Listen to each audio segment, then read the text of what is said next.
Chapter 48:35. Knowing that Fengjiu had something to do, Songmi didn't waste any time. She let Fengjiu rest in the room while she went downstairs to borrow the kitchen. She made 2 bowls of wontons and brought them up.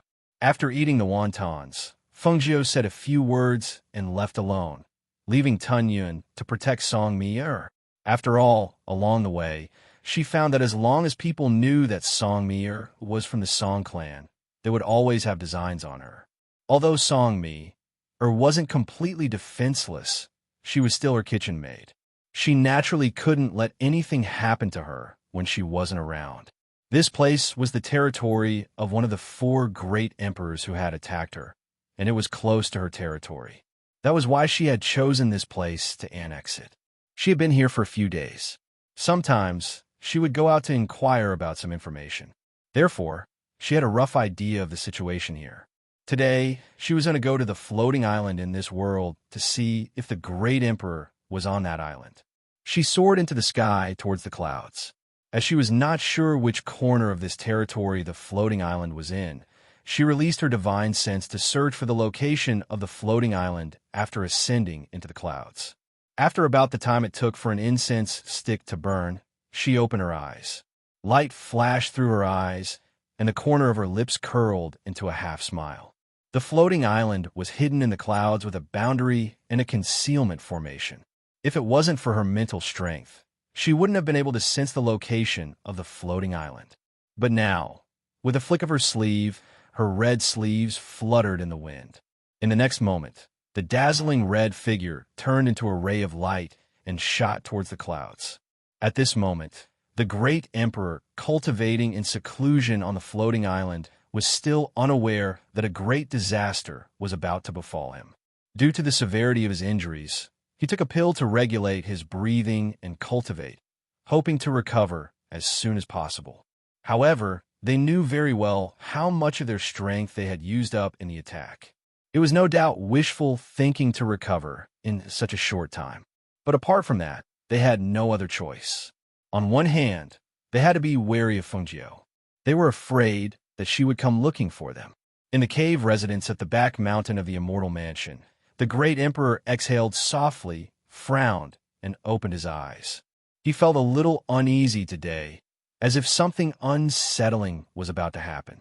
He couldn't even calm down to cultivate and adjust his breath. What's going on? Could it be that something is going to happen? After all, he was an existence of this level. He would always have a sense of danger. It was this perception that allowed him to avoid danger most of the time. Regarding this, he had always firmly believed in this premonition of his. Just like now, when an inexplicable sense of panic appeared in his heart, he stopped cultivating and regulated his breathing. He opened his eyes and got off the ice bed. With his hands behind his back, he paced back and forth in the cave with a thoughtful and worried expression. Chapter 48:36. In the end, he walked out of the cave and headed towards the Immortal Palace. Master, seeing him come out, a middle-aged man came forward in surprise and hurriedly asked, "Master, did something happen?" The Northern Flame Martial Emperor looked at him with a sullen expression and asked, "This emperor wanted to ask you, is everything as per normal? Has the order to cut off Fengjiu's resources been completed?" "Rest assured, Master, everything has been arranged according to Master's orders," the middle-aged man respectfully said. Hearing this, his tightly knitted brows didn't loosen. Instead, he said, "Take some people to patrol around. I feel a bit uneasy today, so it's better to be careful." "Yes," the middle-aged man replied. The middle-aged man responded. However, just as his voice fell, there was a loud bang in the air. It was as if the barrier had been broken. As the loud sound spread, the air also fluctuated along with the airflow. Almost at the same time, the Northern Flame Martial Emperor's expression changed and became gloomy. "Damn it!" He cursed in a low voice and instinctively took a step back. His body was in a defensive posture as he vigilantly looked at the red figure that appeared in the sky after the barrier was broken. Fengjiu. He gritted his teeth as he called out that name. His eyes were filled with hatred. Even though he wanted to kill her 1,000 times, he knew that his injuries hadn't healed, and he wasn't a match for Fengjiu. Hearing this, The middle-aged man's heart trembled, and he looked at the red figure. He saw the red figure fly over with her hands behind her back. Her red clothes fluttered in the wind, and her ink-black hair danced in the wind. Her peerless face was filled with coldness.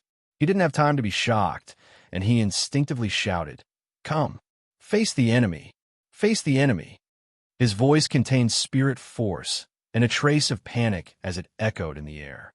As soon as his voice rang out, dozens of cultivators dressed in tight robes quickly appeared, brandishing their long swords as they attacked the red figure. Unfortunately, the difference in strength between them and Feng wasn't just a little bit. With Feng current strength, only the Northern Flame Grand Emperor, who was similarly at the Emperor realm, could fight her. The others couldn't even withstand a single blow from her. Feng glanced at those people and waved her hand. At the same time, she shouted, "Scram!" A powerful and terrifying pressure that was visible to the naked eye came out of her sleeve and hit the dozens of cultivators like a wave. The powerful pressure was accompanied by the pressure of an ancient divine beast and her own strength. As soon as it came out, the dozens of cultivators screamed and were sent flying. They fell to the ground messily and spat out blood. They couldn't stand up for a long time. Seeing this, the middle-aged man's expression changed, and he couldn't help but look at the Northern Flame Martial Emperor. He immediately said, "Master, you haven't recovered from your injuries yet. If you fight her, you will definitely be at a disadvantage. Why don't we avoid this crisis for now and wait until Master recovers? It won't be too late to deal with her then." The Northern Flame Martial Emperor knew that with only 30% of his strength left, he wasn't a match for Feng. Seeing her powerful aura, he clenched his teeth and hatefully said, "Let's go." He turned and wanted to escape. Chapter 48:37. Do you think you can still run away? Feng snorted coldly. Her red figure stood in the air as she formed an ancient seal with her hands. As her hands moved, visible streams of spiritual energy rapidly interweaved into a net. Inescapable net set. With a clear shout, she pushed her hand forward and a ray of light flew out. In an instant, the net on the ground and the net in the sky quickly connected, blocking the Northern Flame Emperor's escape route. Powerful streams of air interweaved into a net, and it quickly formed a huge net that blocked the way forward, trapping the Northern Flame Emperor. Seeing this scene, the Northern Flame Emperor turned around and stared at the red figure with a cold and sharp gaze. "Feng, you better think carefully. If you really become enemies with this emperor today, it's not certain who will live and who will die." A cold and threatening voice sounded, and the aura of an expert burst forth at this moment. Even if he only had 30% of his strength left, he was unwilling to show any weakness. "What a joke!" Feng sneered, and her cold eyes fell on the Northern Flame Emperor. She said, "From the moment you became enemies with me and tried to kill me, you and I have been on opposing sides. Do you think it's possible to stop now?" She stretched out her hand, and the Qing Feng's sword, which glowed with a cold green light, appeared in her hand. She pointed the long sword downwards, and sword force shot out. She also released a powerful pressure from her body. "You're a great emperor, after all. How are you different from a mouse if you run away with your tail between your legs?" Her eyes were filled with contempt and disdain, and the contempt in her eyes completely infuriated the Northern Flame Emperor. "Impudent!" A furious roar rang out. When the great emperor was enraged, the aura in the air seemed to tremble. The middle-aged man beside him could not withstand the powerful pressure. He only felt the blood and qi in his body churning. In the next moment, he spat out a mouthful of blood. His entire body was on the verge of collapse as he knelt down. What an arrogant Feng! Today, this emperor wants to see what you're capable of. The Northern Flame Emperor roared angrily. He couldn't calm the anger in his heart, and his breathing became rapid. Even if he only had 30% of his strength left, he was still a great emperor and had always been a lofty existence. Since when did anyone dare to compare him with a lowly mouse that everyone despised? Feng, a mere woman, dared to be so arrogant. Today, Even if he had to use up all his cultivation, he had to teach her a lesson. He had to let her know how powerful he was. Then open your dog eyes wide and take a good look. Feng Jiu snorted coldly. The next moment, the red figure turned into a flash of light and attacked him at the speed of light. The Qing Feng sword in his hand surged with a biting cold sword chi, revealing a terrifying murderous aura. "You're courting death." Hearing her words, the Northern Flame Emperor felt a mouthful of blood rush up to his throat. He tasted blood in his mouth, but he forcefully swallowed it back down. Seeing Feng Jiu's murderous aura rush over, he moved his hand, and a double-edged halberd appeared in his hand. As he swung it, there was a sharp whoosh. Clang! Chapter 48-38. Both of them released their powerful auras and auras, forming a protective shield to protect their bodies from the other's sword aura and saber aura. The two of them were only about 3 steps away from each other due to the clash of sword and halberd. Because of this, he could clearly feel the powerful aura released by Feng Jiu. If he wasn't injured, he might have been able to put up a fight. But now, after a long battle, he would definitely lose. Thinking of this, he didn't show it on his face, but he was secretly anxious. He quickly thought of a way to deal with this. Feng Jiu wouldn't give him the chance in time. Her sword was blocked by his halberd and couldn't pierce through. Both weapons were extraordinary, and the aura emitted from them was extremely sharp. Looking at the sweat on the Northern Flame Emperor's forehead, her eyes flashed and her lips curled into a faint smile. I didn't expect the great Northern Flame Emperor to be so weak. As soon as her mocking voice fell, the hand holding the green edge sword instantly turned, and the long sword slid past the opponent's halberd. Then, with a sudden turn, the tip of the sword avoided the opponent's halberd, and with a speed that was too fast for the ears to cover, it pierced towards his throat. The Northern Flame Emperor was startled by the cold, killing intent, and he quickly raised his halberd to block it. However, in the next instant, the sword that had been aimed at his throat, which he had blocked, suddenly changed direction and pierced into his shoulder. Hiss! Ah! The sharp blade pierced his shoulder, but it brought with it a searing pain that was as hot as a flame. The pain penetrated his mouth and seeped into his bones and blood. His hand that was holding the halberd couldn't help but tremble for a moment. When he couldn't react in time, he gave Feng Nan a chance to strike again. Whoosh! She pulled out her sword from her shoulder and slashed at his arm. Her speed was so fast that it was hard for anyone to react to it. When she pulled out her sword, a column of blood gushed out from the Northern Flame Emperor's shoulder. When the sword slashed down, a piece of flesh flew out along with it. In an instant, a scream of agony rang out. Ah! That scream echoed in the air. What came into view was the Northern Flame Great Emperor's pale and panicked face, his body covered in blood, and his trembling arm hanging by his side. At that moment, he only felt darkness in front of his eyes, and his mind went blank for a moment. The fierce, murderous aura that hit him in the face made him quickly retreat without thinking. His figure jumped out of the sky more than 10 meters away, and only then did he gasp for breath. Large beads of sweat dripped from his forehead. He was like a fish that had been washed ashore by the waves and was on the verge of death. His mouth was wide open as he gasped for air. His heart was beating fast. Fear, terror, and shock occupied his entire heart. Feng Jiu looked at him and curled her lips. She spoke in a clear voice that was neither fast nor slow. If it was an ordinary person, that move just now would have killed them on the spot. However, just as you said, you're a great emperor. If you can't even dodge that move, then wouldn't you be living up to your reputation? It's just that you won't be so lucky next time.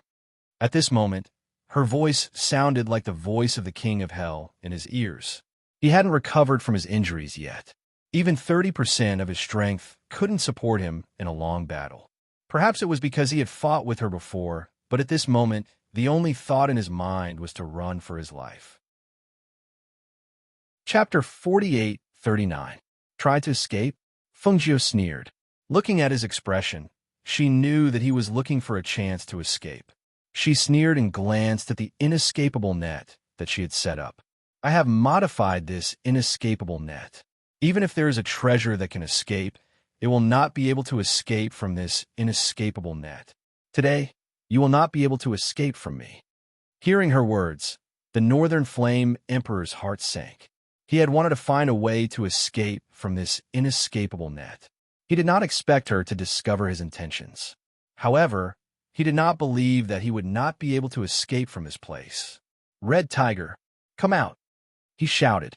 As soon as his voice fell, a flame flashed, and a majestic flying tiger with a pair of wings soared into the sky. The tiger roared, and the aura in the air shook for a moment. Roar! As the tiger roared, a strong air current spread. It flashed its claws and glared at Fengjiu. It flapped its wings and stared warily at Fengjiu. There was no other reason than the fact that it could feel the powerful aura of an ancient divine beast from this human woman's body. Even though it was a sacred beast, it was still no match for the might of an ancient sacred beast. Now that it had come out from space, it did not dare to go forward.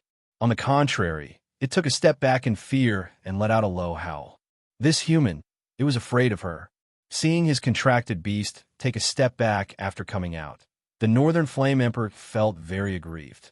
But he also knew that Fengjiu's contracted beast was the ancient mythical beast Fire Phoenix. His mythical beast was no match for it. Therefore, he didn't plan to let his contract beast come out to deal with Feng Nine.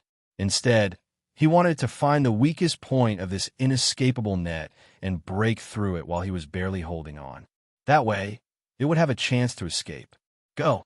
Find the weakest point of the Heavenly Network's escape route. He roared and ordered his contracted beast to find a way to break the inescapable net.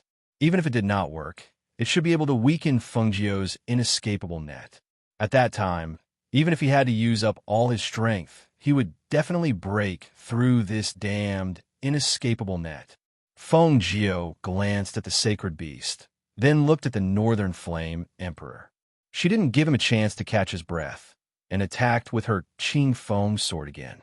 This time, a flame appeared on the blade of her Qing Feng sword. It was like a fire dragon was coiling around the Qing Feng sword. The two figures fought back and forth. Most of the time, it was Fengjiu who attacked while the other party dodged. Because the Northern Flame Great Emperor couldn't keep up with Fengjiu's speed, more and more wounds appeared on his body. His robe had long been dyed red with blood. Fengjiu didn't kill him directly with her sword either. Instead, she cut open his body with every strike, as if she wanted him to experience pain and die. "Ah!" he screamed as Fengjiu stabbed his thigh. He fell from the sky and landed heavily on the ground. He spat out a mouthful of blood. "Fengjiu, if you want to kill me, just do it. Why do you have to cut me up?" The Northern Flame Emperor stared at her furiously. There were countless wounds on his body. Every wound was pierced by the cold sword aura and burned by the fire. It was as if the fire was burning his bones and blood. He was in so much pain that he wished he was dead. Fengjiu slowly descended from the sky. She pointed her sword to the ground and looked at the Northern Flame Emperor. Her beautiful face revealed a cold and bloodthirsty smile. Chapter 4840. The Northern Flame Emperor opened his mouth, but he could not say a word. When he had decided to take action against them, he had already expected this day to come. However, he did not expect this day to come so quickly.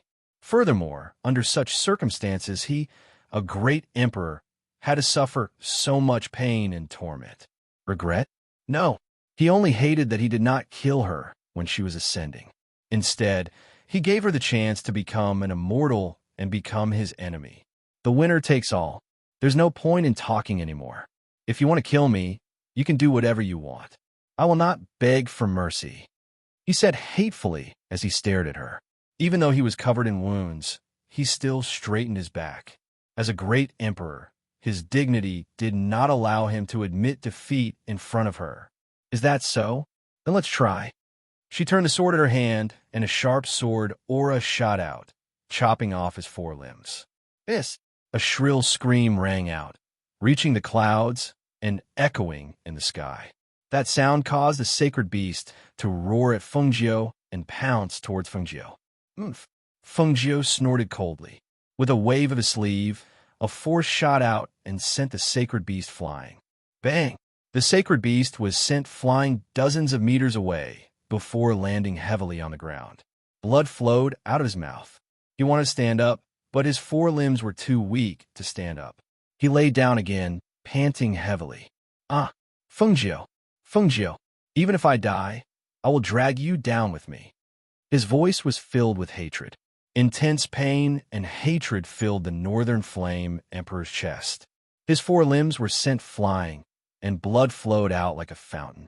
The spiritual energy in his body rose rapidly, and his hair flew in a mess. He looked like a crazy demon, and his eyes were filled with blood as he cursed angrily. In the next moment, his body swelled up like a balloon. Even his face was swollen. A strong air current accompanied by an aura of death exploded at that moment. The air current was so strong that it rushed towards Fengjiu. Fengjiu was standing a few meters in front of him. He wanted to use his own strength to take her down with him. His speed was so fast that no one could avoid it.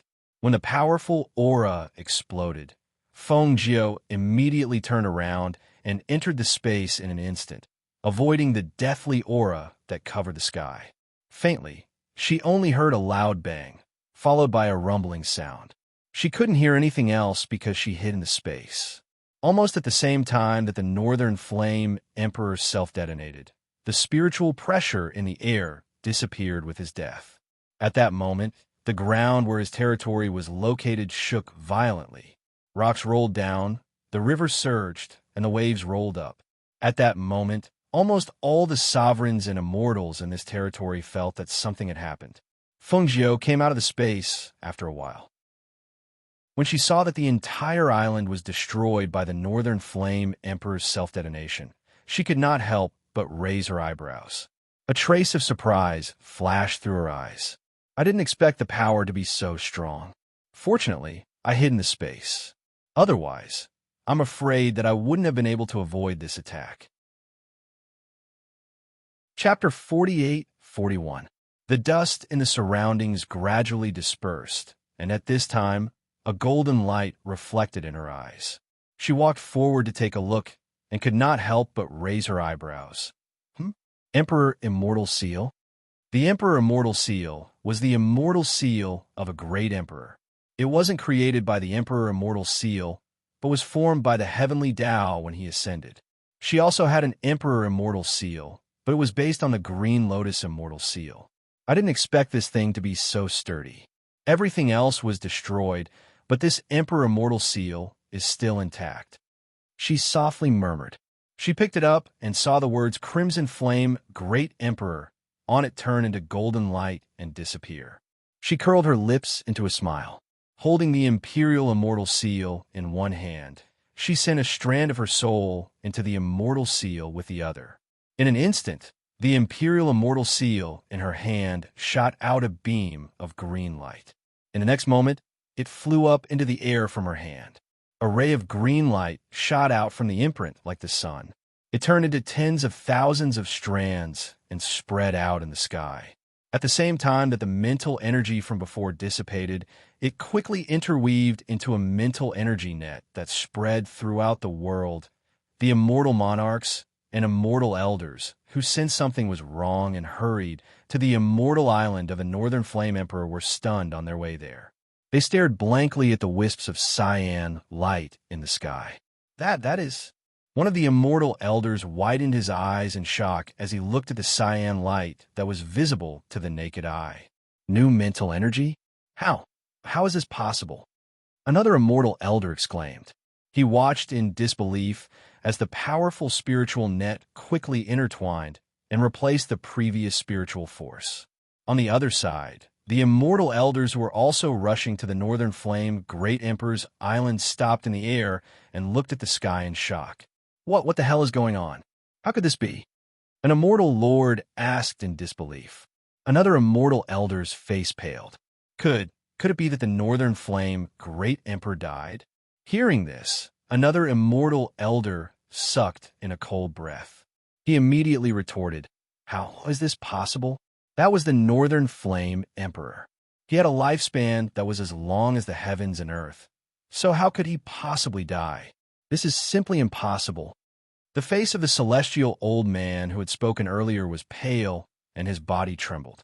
No one knew what he was thinking, but he muttered, "Even though he has the same lifespan as the world and his endless lifespan, what if he didn't die because of his lifespan, but was killed instead?" As soon as he finished speaking, the group fell silent. In an instant, even the sound of breathing could be heard. They couldn't imagine, nor did they dare to imagine, that the powerful Northern Flame Great Emperor would be killed by someone. If he was truly killed by someone, how powerful would the person who killed him be? Originally, they were all rushing towards the Immortal Island, but now they were hesitating and panicking. If they went there now, they would probably run into the person who had killed the Northern Flame Great Emperor.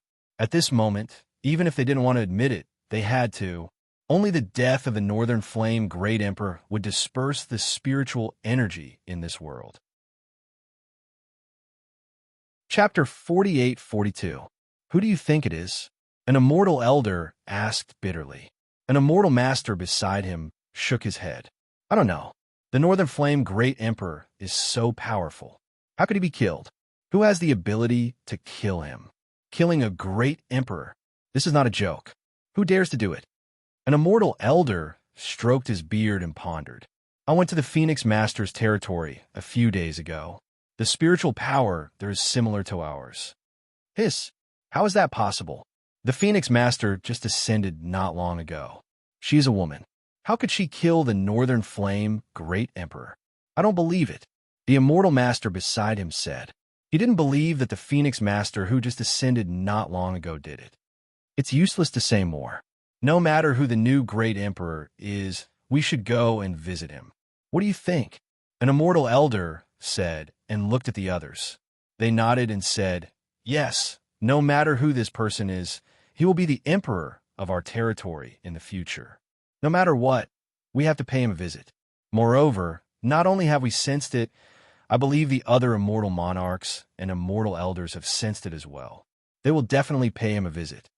They looked at each other and said, if we don't go now, when are we going? Let's go. With that, they turned into a few streaks of light and flew up into the sky. At this moment, Fengjiu looked at the square, immortal seal. She rearranged her spiritual power, and it slowly fell back into her hand. She played with it for a while and put it into her space. Then, she looked at the Immortal Island. Everything on the Immortal Island had been destroyed. Even the mountains could be said to be flattened. With her current strength, it wasn't difficult for her to use an immortal technique to restore it. However, she was thinking about what to do with the Immortal Island. She had a large Immortal Island of her own. There's almost nothing on it. She naturally couldn't abandon her own Immortal Island and come here to live. It's too wasteful to leave it here. After all, this is a gift from the Heavenly Tao. It's surrounded by immortal qi. It's not comparable to an ordinary place. She murmured softly. After thinking for a bit, she finally decided to move this Immortal Island to her Immortal Island and merge them together to expand her territory. All right, let's do that. A look of satisfaction flashed across her eyes. Just as she was about to cast an immortal spell to restore this place, she sensed someone approaching. She closed her eyes and released her divine perception to scan the area. She saw that it wasn't just one or two people who had come. Instead, it was the immortal lords and immortal elders of this territory, as well as some experts from other places. Her eyes flashed slightly, and her red figure turned and soared into the air, standing with her hands behind her back. As soon as those immortal monarchs and immortal elders arrived outside the island, they noticed the red figure that stood in midair from afar. Practically all of them were stunned when they saw her, and their faces were covered in astonishment and shock. They couldn't even conceal it. When they came, they had already guessed who this person was. Even if someone said that it was the Phoenix Master who had just ascended not long ago, they did not really believe it in their hearts. However, at this moment, when they saw the red figure standing in the air and looking down at them from above, their hearts suddenly trembled. Shock and disbelief filled their hearts and minds. Chapter 48-43. Even though none of the immortal monarchs and immortal elders had seen the newly ascended Phoenix Master, they had heard that she was a woman, a peerlessly beautiful woman. Moreover, she liked to wear red. Anyone who saw her once would never forget her face for the rest of their lives. At this moment, even though they had never seen the Phoenix Master before, they knew that this person was undoubtedly the Phoenix Master when they saw the beautiful woman in red standing in the air. "Why are all of you here?" Fengjiu's voice was cold and powerful. It echoed in the air and clearly entered everyone's ears. It was also her cold voice that pulled them back from their shock and absent-mindedness. They quickly lowered their heads, not daring to look at her face. One of the immortal elders lifted his robe and knelt down in front of her. "We are here to pay our respects to the Phoenix Master. From today onwards, we will be the Phoenix Master subjects. We will serve the Phoenix Master for the rest of our lives and listen to your orders." Once the immortal elder's voice was heard, everyone came back to their senses. Those who were still a little hesitant immediately knelt down and paid their respects when they saw the immortal elder kneeling down. "We are here to pay our respects to the Phoenix Master. From today onwards, we will be the Phoenix Master subjects. We will serve the Phoenix Master for the rest of our lives and listen to your orders." No matter what they were thinking or how shocked they were, at this moment, the Northern Flame Emperor had fallen. The Phoenix Master was in charge of their world and was their leader. They had no choice but to submit to her. Even though she was just a woman, in front of her strength and status, they had to kneel down in front of her respectfully. They were not allowed to be impudent or disrespectful. Everyone's voices were filled with spiritual energy. They gathered together and resounded in the air forcefully. Fengjiu, who was standing in the air, looked down at the people who were kneeling down in front of her. Countless powerful people were kneeling down in front of her, treating her as their leader. At this moment, she was still as calm as usual. She was not excited or happy at all. It was as if all of this was a matter of course. All of this was something that they had already gotten used to. Everyone knelt with their heads lowered and pressed against their palms. There was no sound from above telling them to get up. At this moment, they didn't dare to raise their heads or stand up. They didn't even dare to show the slightest bit of dissatisfaction. This was because they knew that the disparity in strength was too great. If the Phoenix Master wanted to kill them, even if they were celestial dukes with extraordinary statuses, she would still be able to take their lives with a flick of her finger. Another thing was that these people had just acted on the orders of the Northern Flame Emperor a few days ago to cut off the resources of the Phoenix Master's territory. If she were to blame them, they would probably, thinking of this, cold sweat seeped out from the foreheads of those kneeling on the ground, dripping onto the sailors. They only felt a chill run through their bodies, their hearts beating up and down in fear. Fengjiu wanted to dampen their spirits, so she allowed them to continue kneeling and maintaining that posture. After a long while, she finally opened her mouth to speak. "I won't pursue your past, but from this moment on, if anyone dares to go against me, they will end up like the Northern Flame Emperor, who died without a corpse." Chapter 48-44. The Northern Flame Martial Emperor was indeed dead. He had indeed died at the hands of the Phoenix Master. Even though they had guessed it, they could not help but feel shocked when they heard the words coming out of her mouth. "Yes, we won't dare to be disloyal," everyone hurriedly replied. "Rise," Fengjiu said.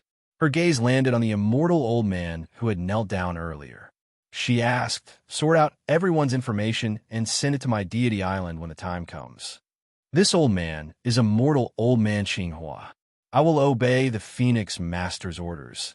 The old man was pleasantly surprised. He hurriedly cupped his fists together and reported his name. "You can all leave now," Fengjiu said as she glanced at everyone. Everyone responded and saluted before dispersing. Fengjiu watched them leave, and she only looked at the ruins of the island after they vanished from her field of vision. In the next moment, she condensed her immortal energy and flicked her sleeve, causing numerous exquisite and gorgeous immortal abodes to appear once more below her. The Azure Emperor had sensed the death of the Northern Flame Martial Emperor on Cloud Sky Mountain. He walked out of his residence and looked at the sky in the distance with his hands behind his back. A hint of surprise flashed across his eyes. I didn't expect Fengjiu to kill the Northern Flame Martial Emperor. It seems like they were seriously injured by the attack back then. If it was not for Fengjiu's attack when she ascended, even if Fengjiu was at her peak, she would not have been able to kill the Northern Flame Martial Emperor so easily. However, she was able to kill the Northern Flame Martial Emperor now. It could only mean that the attack back then had seriously injured the 4 Martial Emperors. Once the news of a Northern Flame Martial Emperor's death spread, the other 3 should be afraid, he said softly and shook his head with a chuckle. They were already Martial Emperors. Why couldn't they have offended anyone? Why did they have to offend Fengjiu? What else could it be if they were not tired of living? At the same time, when Mo Chan sensed the disturbance in the immortal abode, he walked out to take a look. He shook his head and smiled helplessly. I thought you said you wouldn't touch those people for now. Who would have thought that only a few days have passed? You've already killed one. He was well aware of Fengjiu's strength. Coupled with her vengeful nature, it was only a matter of time before the 4 great emperors died and became enemies with Fengjiu. Now that one of them had died, not only would the other 3 be fearful, but everyone would also be alarmed, especially those great emperors who were in seclusion. No matter how much they did not care about worldly affairs, they would probably hear of Fengjiu's name after this incident. Mo Chen's guess was right. Not only did the 3 great emperors who were recuperating in seclusion find out about the death of the Northern Flame Great Emperor, even the other great emperors in seclusion were alarmed by the death and replacement of the great emperor. All of them sent out people to inquire about Fengjiu. In comparison, Fengjiu was busy rearranging the celestial island she had just conquered. Once she was done, she would bring the floating celestial island back to her celestial island and merge the 2 celestial islands into one. Songmi, who had waited at the inn for 3 days, saw that Fengjiu still hadn't returned. She couldn't help but glance at the little beast sleeping on the chair out of boredom. Because she'd said something wrong the other day, the little beast didn't pay much attention to her. Even when she tried to pet it, it brushed her hand away. Chapter 48-45. She stood up and looked at it with a smile. It's been a few days since I've moved around. Let's go out and buy groceries. I'll make you a good meal when we get back. How about that? Tunyon glanced at her. It couldn't deny that this person was good at cooking. It had just tasted her cooking 2 days ago, and it was really good. So he straightened up, jumped down, and followed her. I didn't expect that. You're also a glutton. No wonder you're so fat. She smiled and couldn't help but want to touch Tunyon's soft body. Tunyon glanced at her with disdain and moved away. Songmi didn't care. She opened the door and let it out, heading straight for the market. Other girls like to shop in jewelry stores, like looking at beautiful clothes and small trinkets. However, she liked to shop in a market and buy all kinds of kitchen knives. Fresh spirit mushrooms, fresh spirit mushrooms.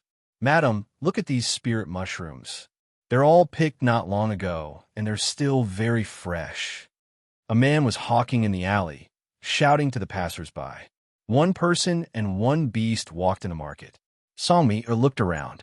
When she heard someone shouting for spirit mushrooms, she casually glanced over and saw some matsutake on a piece of cloth on the ground in the alley. Her eyes couldn't help but light up.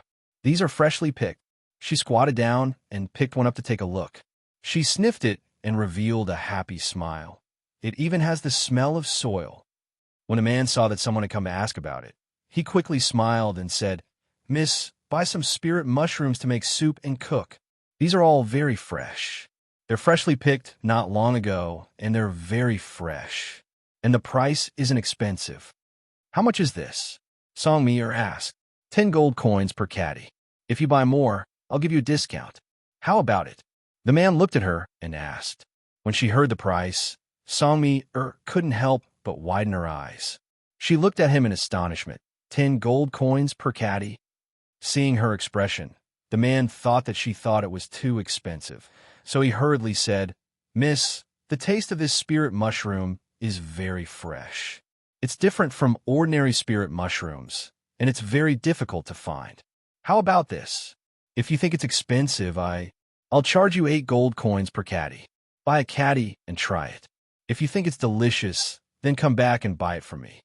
Good, straightforward. Pack them all up, I want them all. Her eyes lit up as she waved her hand and stared at the spirit mushrooms in the man's mouth. This was actually an extremely precious spirit pine mushroom.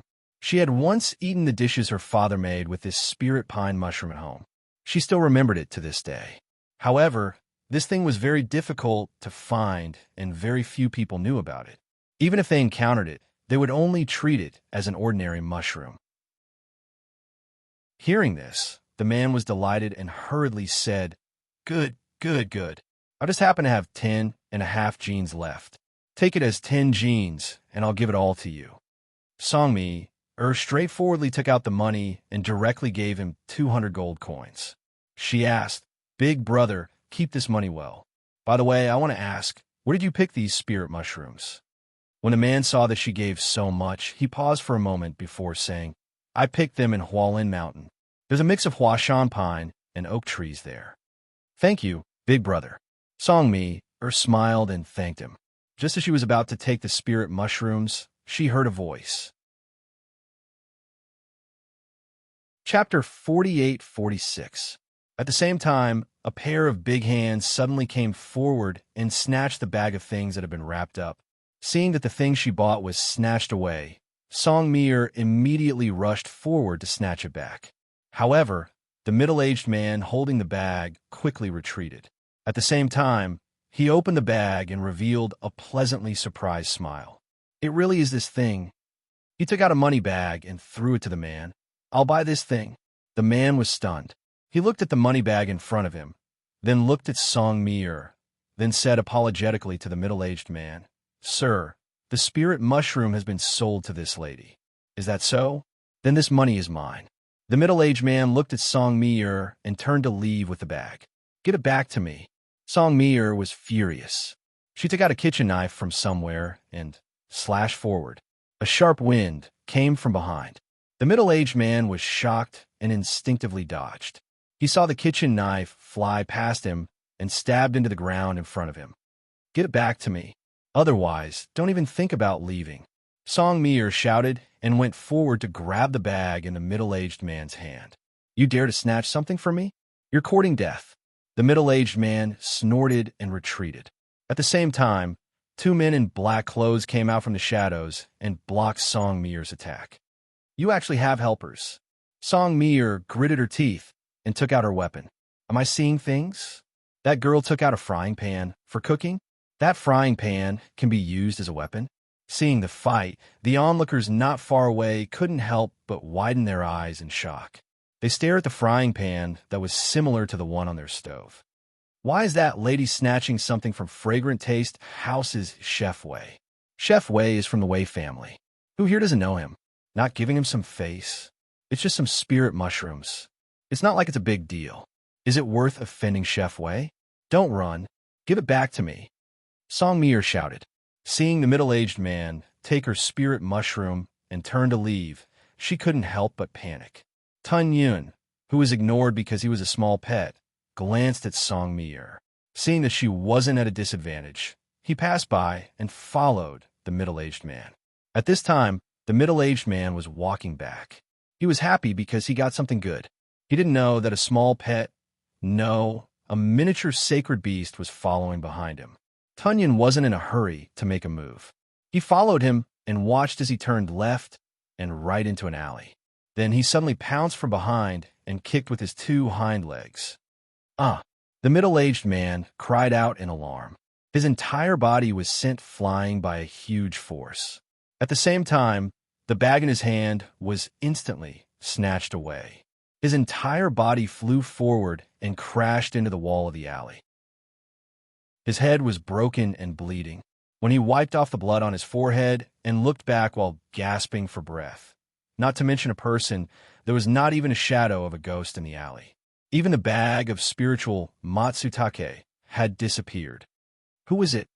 He gritted his teeth and roared angrily. Using the wall as support, he stood up and chased after them. He looked around but didn't know where to start.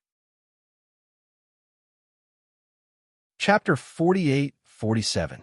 Look at that little pet. Not only is it adorable, It's even holding a big bag in its mouth," a man said as he looked at the meaty little pet curiously.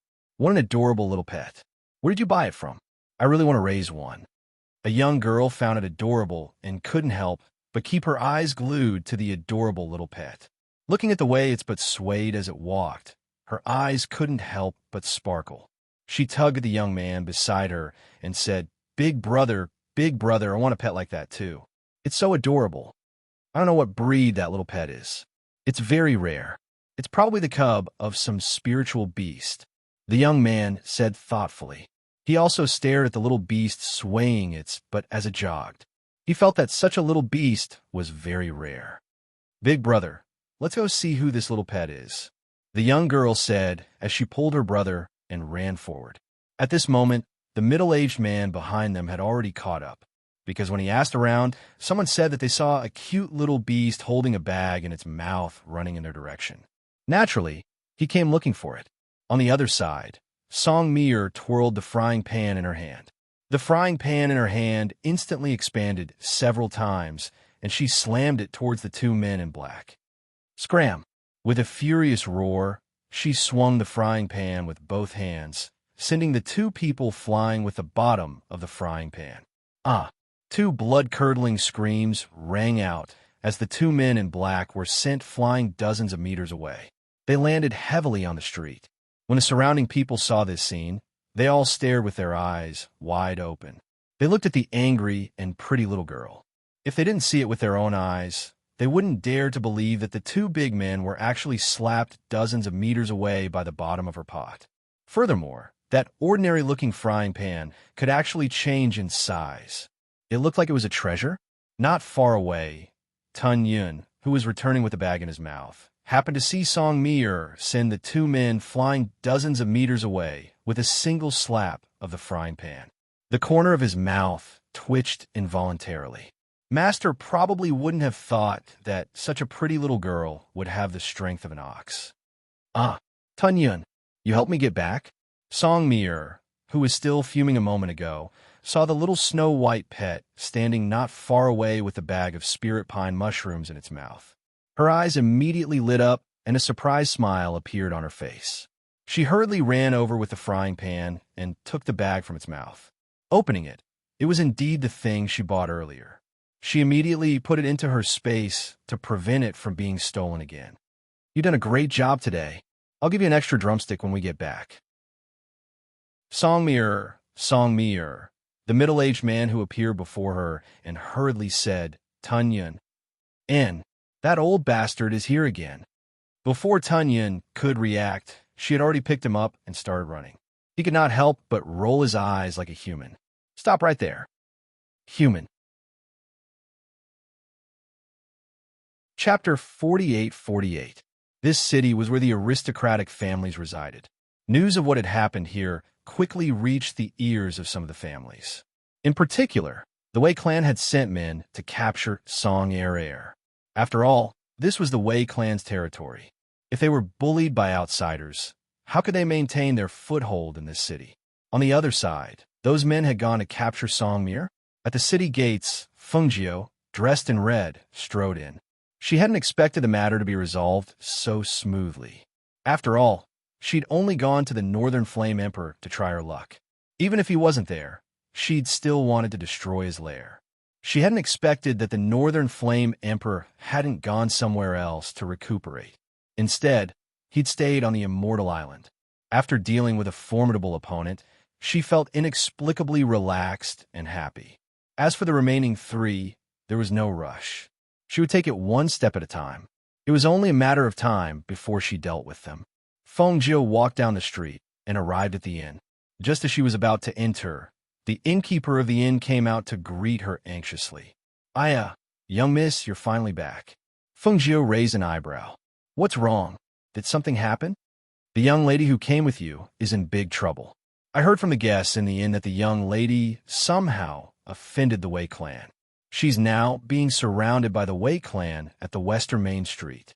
I heard that the Wei clan's people threatened to break that young lady's legs, and even said that they would stew that little pet to eat." Hearing this, Fengjiu's lips curled into a smile. "I see. Thank you for telling me. She nodded at him. Which way is the closest to the Western Main Street? Go straight down this street, then turn left. Go straight for another 200 meters, and then turn right. The innkeeper said, then looked at her with some hesitation. Young miss, you're not thinking of going alone, are you? If you go alone, remember not to clash with the Wei clan again. I know. Innkeeper, tell the waiter to prepare some water for me to take a bath. We'll be back in a while. Fengjiu chuckled and walked towards the street the shopkeeper had pointed out. When the shopkeeper saw this, he paused for a moment before shouting, Waiter, quickly boil some water and bring it to the innermost guest room on the second floor. Judging from the aura of this red-clothed woman, she should have an extraordinary background. Perhaps nothing bad would happen to her. On West Street, Song Mi hugged Tun Yun and looked at the people surrounding her. She frowned and said, How dare you? What are you trying to do in broad daylight? Oomph, stupid girl. I think you won't shed tears until you see the coffin. The middle-aged man snorted coldly and stared at Song Mi, waving his hand. Capture her. Come and try it. Song Mi glared. She waved her hand, and the frying pan appeared in her hand again. When the middle-aged man saw the frying pan in her hand, he recalled the scene from before, and his eyes burned with passion. Capture her. Capture her for me. The frying pan that could change its size should be an immortal artifact. It could be used to cook food and also as a weapon for self-defense. Such a treasure was very suitable for a chef like him. Chapter 48-49. Although her strange attacks were quite lethal, it was difficult for two fists to fight against four hands. If she really couldn't handle it, it would help her. Those people rushed forward, and Song Mi also went forward with the frying pan. Although she was petite, her strength was not small, and her battle prowess was not to be underestimated. Especially with the frying pan in her hand, those guards had to back off. When Fengjiu arrived at West Street, she saw that there were many people around. Seeing that she couldn't squeeze in, she went to the second floor of a tea house facing the street and sat down. She also ordered a pot of tea to drink. When Fengjiu came near, Tun Yun sensed her presence. Looking around, it saw the owner sitting on the second floor of the tea house, leaning against the railing and looking down. Fengjiu looked at Tun Yun, smiled, and gave it a look. Seeing this, Tun Yun squatted by the side and watched as Song Mi dealt with the dozen or so guards by herself. He was surprised to see this. He thought that she wouldn't be able to deal with so many guards alone, but who would have thought that it would be more than enough? On the second floor, Fengjiu was drinking tea as she watched the fight below. When she saw that Song Mi's attacks were all in the style of cooking, she could not help but laugh. She did not know that there was such a cultivation technique. And, looking at her technique, it was not just a little bit of perfection. The way she saw it, Song Mi was not treating them as opponents at all, but as a dish to be stir-fried. She did not know how she trained, but her skills were not bad. 11 people were not a match for her. She took a sip of tea and saw the middle-aged man's hand move slightly. Something seemed to slip through his sleeve, and in the next moment, a hidden weapon flew towards Song Mi. Fengjiu flicked her hand, and a stream of air swept past, shooting down the hidden weapon that was flying towards Song Mi. At the same time, she waved her hand, and a few drops of tea flew out, instantly freezing into ice and attacking the middle-aged man's limbs. Hiss! With a blood-curdling scream, the middle-aged man's body convulsed for a moment before collapsing to the ground. His lips trembled slightly as cold air emitted from his body. Not long after, his face was covered with frost, and even his eyebrows were frozen into ice. Master Wei. When the guards who were knocked down saw the state of the middle-aged man, they were shocked and hurried to his side to help him up. Quick, send Master Wei back. The guards shouted anxiously. They could not be bothered to continue fighting, and hurriedly carried him back to the Wei residence. Oomph. Do you think I'm a pushover? How dare you bully me? Have you asked for my frying pan? Song Mi harumphed coldly as she raised her chin with a smug smile on her face. At the same time, she swung the lethal frying pan in her hand. Tun Yun walked up to her. Paw, what's wrong? Song Mi, asked, looking down at the chubby pet at her feet.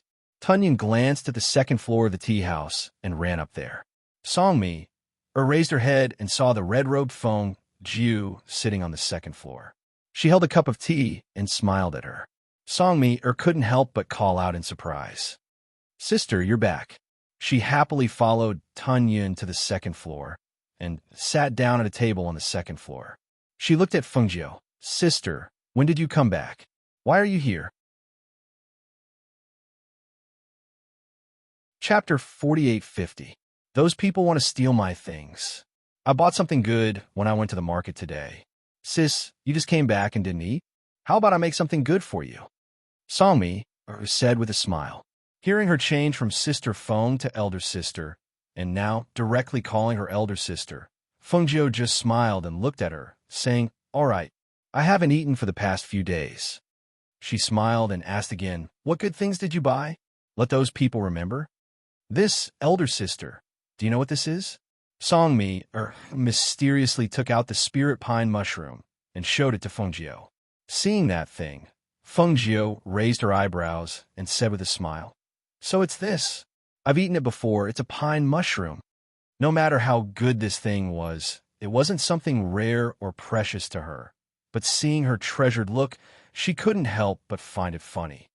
"This is not easy to find. I bought it at the market. It's delicious to use for cooking and stewing. Also, there's a very pure spirit energy in it. Eating it is very nourishing." Songmi said and kept the thing. Feng Jiu smiled. She took a sip of tea and asked, "Mir, why do I see that all your moves are for stir-frying? Could it be that this is a martial skill passed down in your family?" "Elder sister, you're really smart." She gave Feng Jiu a thumbs up and said with a smile, "Isn't my family a cook? Our family is a family of culinary cultivators. What we cultivate is naturally our family's unique martial skill. Don't think that it's all for cooking. It's actually not. It's been modified. It's not a problem to deal with 10 people. Where did you get that frying pan? I think it's an extraordinary treasure." Feng Jiu drank her tea and looked at her with a leisurely expression. "That was used by my father in the past. Then he passed it down to me. I heard that it was refined by a very powerful armament master a long time ago. There's only one of it. My brothers don't have it, so my father left it to me." Speaking of this, she couldn't help but smile happily. She felt that her father doted on her the most. Hearing this, Feng Jiu nodded and said, "If there's a chance, I really want to meet your family. They should be very powerful people." Hearing this, Songmi-er's eyes lit up and said, "Elder sister, when I go home, you come with me. Stay at my house for a period of time. I guarantee that you'll eat good food every day. If you come to my house, my family will be very happy." "All right, when I have the chance in the future, I will definitely go." She smiled and said, "Let's go. Let's go back to the inn." Thus, they headed to the inn first. "Okay," Feng Jiu replied and nodded at him. "I'll cook for you in the kitchen." Songmi said and ran to the kitchen without waiting for her response. She couldn't wait to cook the new ingredients she had obtained. Feng Jiu shook her head and smiled as she went upstairs to take a bath. Tunyon, on the other hand, had him stand guard outside the room. "Wei family. Who dares to oppose my Wei family? Have you found out?" On the main seat, a middle-aged man gloomily stared at the people kneeling below. Chapter 4851. Hearing this, the middle-aged man's face sank even more. He stood up with his hands behind his back and walked a few steps in the hall. Then, he ordered, "Go ask the 2 consecrators to make a trip there and bring him back." "Yes," the guard hurriedly replied. If the consecrators of the residence went to capture the girl, they would definitely be able to capture the girl. After all, anyone who could become a consecrator of an aristocratic residence had to be extraordinary. To the aristocratic families in the city, this was just a trivial matter. They naturally wouldn't take it to heart. Furthermore, they weren't the ones who had lost face, but the Wei clan. Naturally, they would just treat it as a show and watch. The 2 consecrators of the Wei clan were displeased when they heard the order from the head of the household. In any case, they were consecrators and possessed extraordinary strength. If they were asked to deal with some stronger powerhouses or deal with some more difficult matters, it would still be acceptable. But now, they were asked to capture a little girl. Even though they were displeased, they didn't dare to say anything. After all, the person who gave the order was the head of the household. They were consecrators of the Wei clan, so it was only right for them to do something for them. Thus, the two consecrators followed the guard and walked on the road. One of them even muttered, "It's just a little girl. I didn't expect that we would have to deal with her personally. Since it's the head of the household's order, we'll just do as he says. The sooner we capture her, the sooner we can report back to the head of the household." The other person said as he walked at a steady pace. "Have you heard? The Northern Flame Emperor is dead. Now that the Phoenix Master has taken over our residence, the news has spread secretly. I believe that it won't be long before everyone knows about it." One of them said in a low voice, "I just heard about it this morning. Some of the people in charge of the family also know about it, but it hasn't spread outside yet. Speaking of which, the Phoenix Master has just ascended not long ago. The Northern Flame Emperor has been famous for a long time and is so powerful. I didn't expect." The person sighed and shook his head. "You're not the only one who didn't expect it. No one expected it at all. Not long ago, the Northern Flame Emperor gave the order to cut off all resources. How long has it been since then? Now, all the aristocratic families are worried that the Phoenix Master will make things difficult for them." The two of them chatted in a low voice until the person leading the way stopped in his tracks.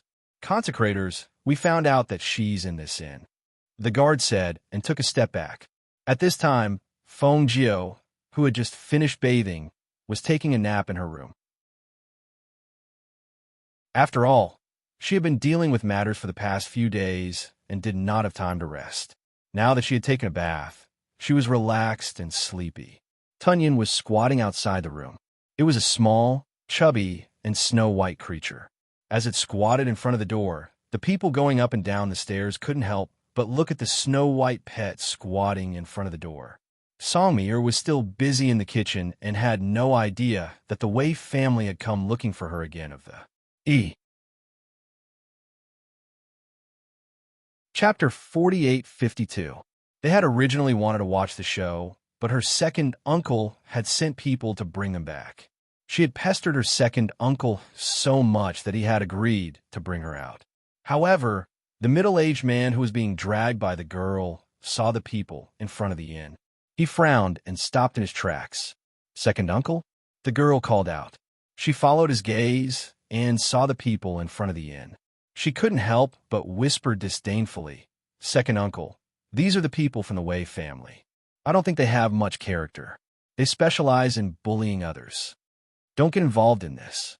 Go over there and have some tea." The middle-aged man saw this and led them to a nearby tea house.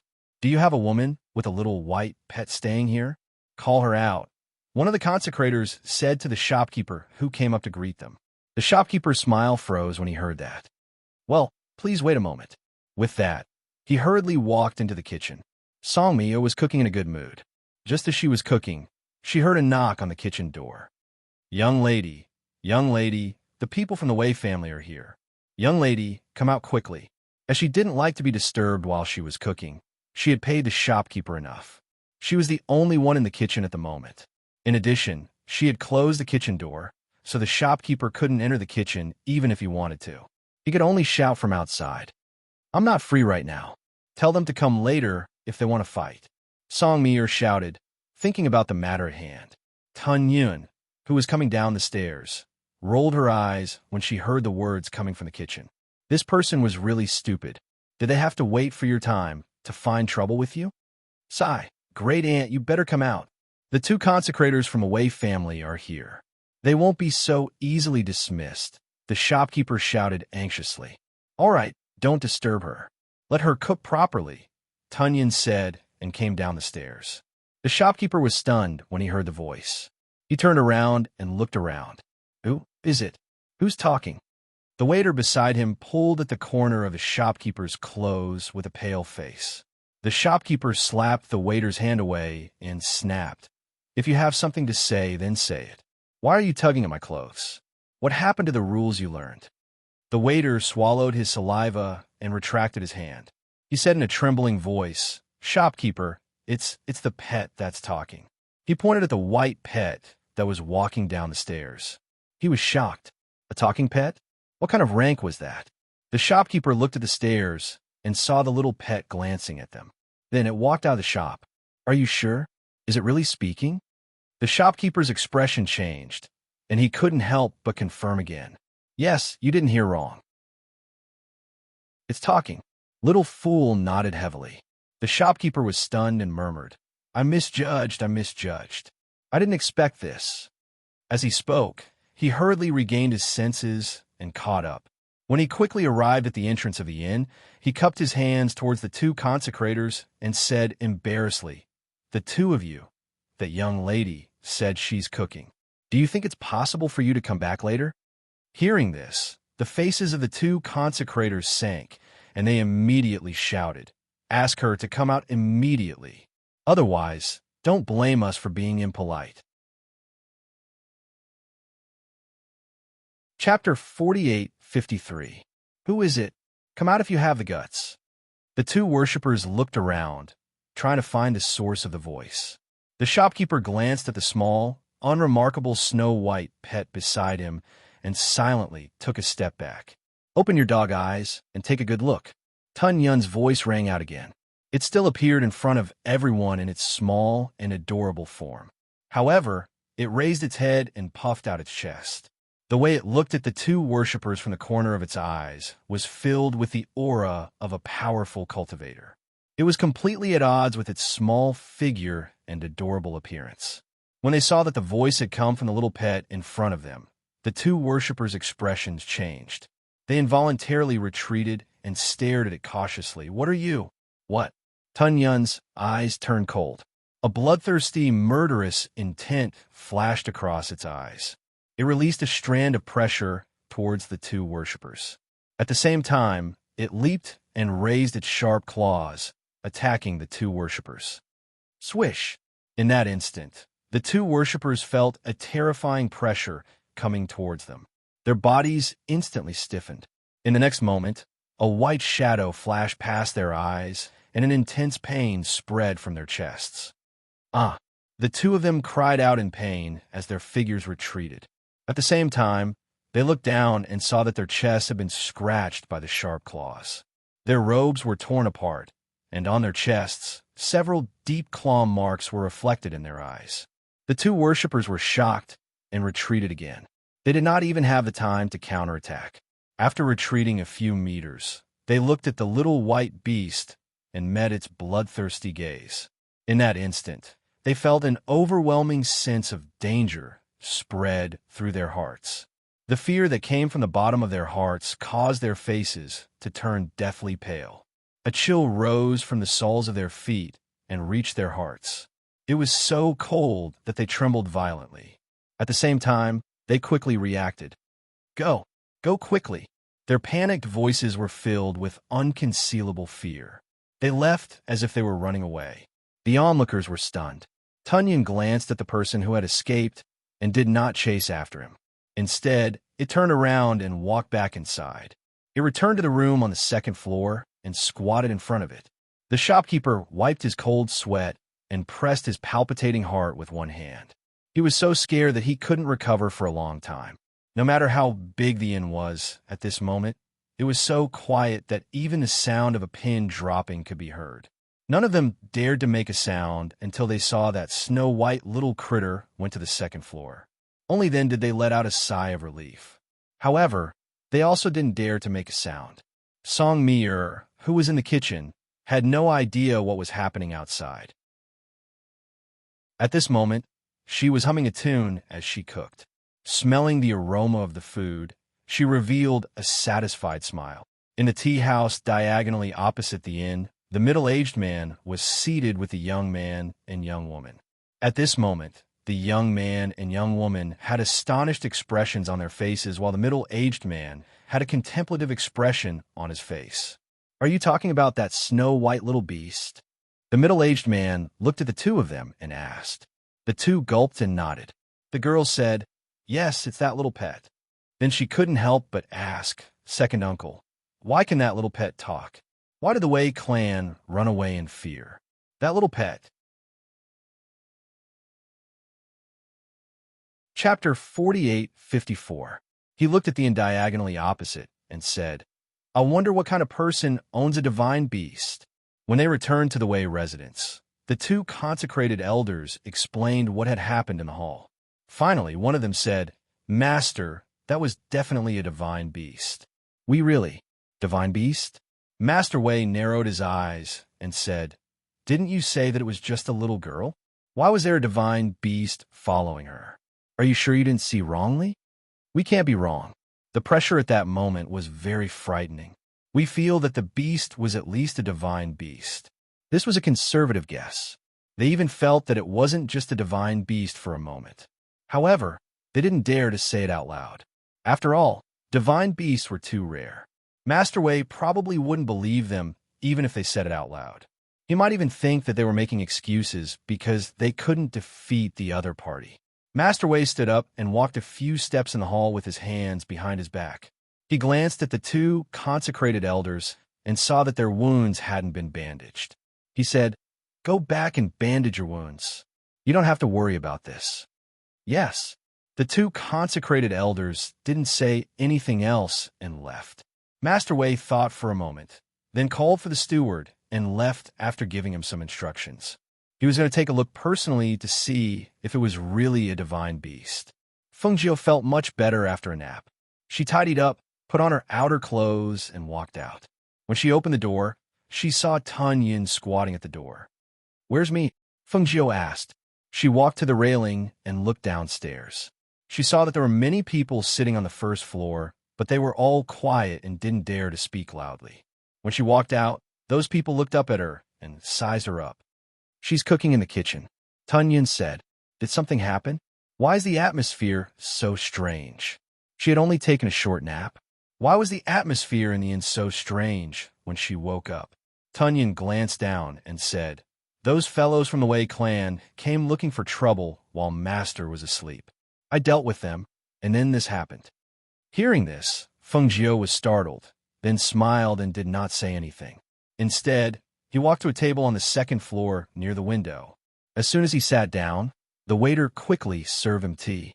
The kitchen door opened and a fragrant aroma drifted out, attracting the attention of the people on the first floor. Song Mir walked out and took off her apron while looking up at the second floor. Just as she was about to go upstairs to see if Fengjiu was awake, the manager walked over. Miss, that young lady has woken up. She's sitting at the table by the window on the second floor. Awake? Then I'll have to trouble you to ask the waiter to bring the dishes to the second floor. Song Mir said with a smile. Okay. As he spoke, he quickly called for the waiter to serve the dishes. Song Mir returned to the kitchen and brought the bowl upstairs. She put it down on the table and smiled. Sister, you woke up at the right time. This soup has been simmering for quite some time, and the smell is very strong. Come and try it. Fengjiu saw that her face was red from busying herself in the kitchen, but she still looked very energetic. He smiled and said, You should sit down and rest too. As he spoke, he poured her a cup of tea. Chapter 48:55. The shopkeeper and the waiter personally brought the dishes from the kitchen to the second floor before retreating. Looking at the exquisite dishes in front of her, Fengjiu's smile deepened. I haven't eaten yet, but one look at the appearance and my appetite has been greatly whetted. Sister, eat more if you like it. She helped Fengjiu with some dishes as she explained the ingredients used to stir-fry the dishes. Fengjiu ate as she listened. She ate the delicacies, drank the soup, and occasionally took a few sips of wine. The taste was not just average. After eating until she was a little full, she put down her chopsticks and said to Song Mir, I'll take you to the weapon refinement master tomorrow. When the time comes, tell him what kind of kitchen knife you want and let him refine it for you. All right. Song Mir was overjoyed and smiled happily. She was not stupid. After following by her side for the past few days, she naturally knew that Fengjiu was very powerful. Although she had never seen her in action, she had a feeling that the more time she spent with her, the stronger this feeling became. In addition, she was also very beautiful. Looking at her peerlessly beautiful face all day long, her mood was also extremely good. This was also one of the reasons why she was willing to follow her for so many days, but never mentioned looking for the weapon refiner to ask for a kitchen knife. She believed that she would definitely do what she had promised her. Therefore, during these days by her side, she only needed to focus on cooking. "Sister, you've been gone for so many days. Have you finished everything?" Song Mir asked. It's done," Feng Jie replied. She took a sip of wine and gently tapped the table with one hand. Her gaze fell upon the people who were walking towards them from not too far away. There were a few people with extraordinary cultivation behind them. She was dressed in luxurious robes, and her steps were steady and exuded an oppressive aura. She had the aura of a superior, and one could tell at a glance that she did not fit in with the people around her. Song Mir followed her gaze and saw that among the people walking towards them on the street, one of them was the person who had fought with her before. She said in surprise, "They're really here again? When I was cooking earlier, I heard from the shopkeeper that the people from the Wei family had come looking for you again. I told them to come later. I didn't think that they would really come." By the side, Tunyon rolled his eyes. It was already unknown how many batches this was. Did they still think that it was the same batch as before? It didn't care so much. Instead, it squatted down like a human and used its claws to pick up the bowl and drink the soup. This soup was really delicious, and it was full of spiritual power. After drinking it, his whole body felt comfortable. Patriarch Wei brought his men to the inn. As soon as he entered, the innkeeper greeted him. "Aya, what wind is blowing today? You brought Clan Head Wei here. Please come in." "That's enough." Wei Clan Head waved his hand and looked at the shopkeeper, asking, "What about the girl? I want to meet him." Wei Clan Head, please take a seat first. I'll go to the second floor to inform them." As the shopkeeper spoke, he was pushed aside by the person beside Wei Clan Head. "No need, we can go up by ourselves." The middle-aged man who pushed the shopkeeper away looked at the patriarch and made an inviting gesture. Patriarch Wei didn't say anything. Instead, he walked straight up to the second floor with his hands behind his back. "Hey, Patriarch Wei, this." Chapter 48:56. Therefore, when he saw them rushing up to the second floor, he fell a few steps behind them before catching up to them. After reaching the second floor, the Wei Clan Head saw the two women sitting by the window under the guidance of the guard. When he saw the two women, his gaze naturally fell on the woman in red. There was no other reason other than the fact that the woman was too dazzling. She was like a blazing sun emitting a dazzling light, making it difficult for anyone to ignore her. As the clan head, his strength was at the level of a divine king. He could be considered the prettiest among the aristocratic families in the city. What kind of beauty had he not seen before? However, at his age, when he saw the beautiful woman in red, his eyes involuntarily flashed with a touch of amazement. Beautiful, very beautiful, so beautiful that he could not take his eyes off her. That kind of beauty was not only breathtaking on her appearance, but also a kind of beautiful aura that emanated from her. It was unforgettable for anyone who saw her. However, he was still the clan head after all. After a moment of amazement, he quickly regained his senses and carefully sized her up. He saw that he could not detect the cultivation of this woman in red with an outstanding appearance and temperament. However, her bone age was not even 30 years old. Such an age was extremely young in the immortal cultivation world. At such a young age, even if she was born with a divine fetus, her cultivation would not be that strong. After all, which powerhouse did not cultivate for hundreds or even hundreds of years to reach his level of strength?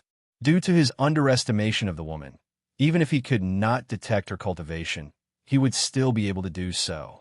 He was certain that her strength was below his. Thus, his gaze shifted again and landed on the young girl who was sitting opposite the red-clothed woman. His gaze swept over her body, and he saw an item hanging from her waist. He knew which sect this young girl came from. As for the beast that the two consecrators described as extremely terrifying, he pondered as his gaze fell on the round, snow-white little beast. It was so small, just like a little puppy. At this moment, it was holding a bowl and drinking soup like a human. It did not even look in his direction. It was just a gluttonous little beast. Sizing it up at such a close distance, he did not feel any aura of a divine beast emanating from the little beast. "Clan head, it's that young girl," the guard said softly and pointed in Song Mi-er's direction. "Miss, are you from the Song clan?" He strode over and looked at Song Mi-er with a dignified gaze that carried the pressure of an expert. Song Mi-er looked at him and said, "That's right. I'm from the Song clan." Her clan was a clan of culinary cultivators, and they were the only clan in the entire immortal dimension. There was no need to mention their reputation, and all the various clans and sects had more or less heard of her clan. "Since you're also a member of an aristocratic family, then you should know that injuring my Wei clan in such a way is an insult to my Wei clan's reputation. Let me ask you, how do you want to resolve this matter today?" He clasped his hands behind his back and looked at Song Mi-er with a dignified gaze. Feng Jiu gently swirled the wine in her hand. She narrowed her eyes as if she didn't hear Patriarch Wei's words. She played with the wine cup in her hand lazily and occasionally took a sip of the wine in the cup. Chapter 48:57. However, in the next moment, a powerful aura enveloped him, causing him to fall to his knees with a thud. When his knees hit the ground, the blood in his body suddenly surged. A mouthful of blood surged up from his throat and seeped out from the corner of his mouth. Large beads of cold sweat seeped out from his forehead. His face instantly turned pale. His eyes were filled with shock and disbelief as he looked at the woman in red in front of him. "Master! Master!" The few people behind him cried out in alarm. They were so frightened by this sudden change that their faces turned pale. They wanted to step forward, but they found that they couldn't take a step forward at all. It was as if there was a strong pressure blocking them. In that instant, they stared in shock at the woman in red. No one knew what they were thinking, but their bodies trembled uncontrollably and they fell to their knees uncontrollably. The shopkeeper, who had followed behind them, stood at the top of the stairs and did not walk up. At this moment, when he saw everyone from the Wei clan kneeling on the ground, his face was also filled with astonishment. He looked at the red-clothed woman who was still leisurely drinking wine and seemed to have thought of something. His eyes flashed, and he quietly retreated downstairs. When he reached the bottom of the stairs, he ran outside and prepared to quickly report to his master. A powerful beast, dressed in red robes with peerlessly beautiful features and unfathomable powers. She was also able to make Master Wei kneel in front of her. It could only be the Phoenix Master who had recently ascended. When he thought of the news that his master had secretly sent to him over the past 2 days, he felt his heart thumping wildly. He was both nervous and excited. It must be the Phoenix Master. It must be. After all, the news of the Northern Flames Emperor's death had not yet spread. However, the aristocratic families and the various organizations all knew that the newly ascended Phoenix Master was the one who had killed the Northern Flames Emperor. At the same time, she had taken over this territory and was now the new Grand Lord. If he were to report this news to his master, he would have done a great service. On the second floor of the inn, by the window, Song Mi-er watched the scene unfold before her, and her eyes sparkled with admiration as she stared at Feng Jiu. She knew that her sister was not a simple person. Look, even a master of the Wei family had fallen to his knees. However, who was this sister that I had met on the way here? How could the Wei clan be so frightened? Feng Jiu took a sip of wine and gently swirled the wine cup in her hand. She didn't even glance at Patriarch Wei, who was kneeling on the ground, as if she didn't see them kneeling in front of her. With her current status and identity, who would dare to look at her with such an unbridled and invasive gaze? Wasn't this simply courting death? The Wei clan head knelt on the ground. The pressure on his body made him unable to straighten his body. Even his head was lowered. Blood continued to seep out of his mouth, and his face became more and more pale. He wanted to speak, but he couldn't even open his mouth to beg for mercy. In the end, he couldn't hold on any longer and spat out a mouthful of blood. His entire body seemed to have been sucked out of him, and he fainted as well. The members of the Wei clan who were kneeling at the back didn't even dare to say a word. They just kept their heads on the ground and their bodies trembled. At this moment, even if they were allowed to leave, they wouldn't be able to stand up with their weak legs. Chapter 48:58. The Wei clan member fainted from fright when he saw his clan head's cultivation being crippled and how old he looked in an instant. Tunyon leaped down from his chair, opened his mouth, and tossed them out the window onto the street. The old man who had rushed over after hearing the innkeeper's report was about to enter the inn with another old man and two middle-aged men when he saw several objects flying down from the second floor. He hurriedly retreated to avoid them, only to see that it wasn't objects that were thrown down from the second floor, but several people. Among them, there was also a dying old man who had his cultivation crippled and became old. When they saw this scene, the expressions of the people who had come with him changed. The old man in the lead took a deep breath and looked up. When he saw the red figure on the second floor, he hurriedly said to the people behind him, "Follow me in.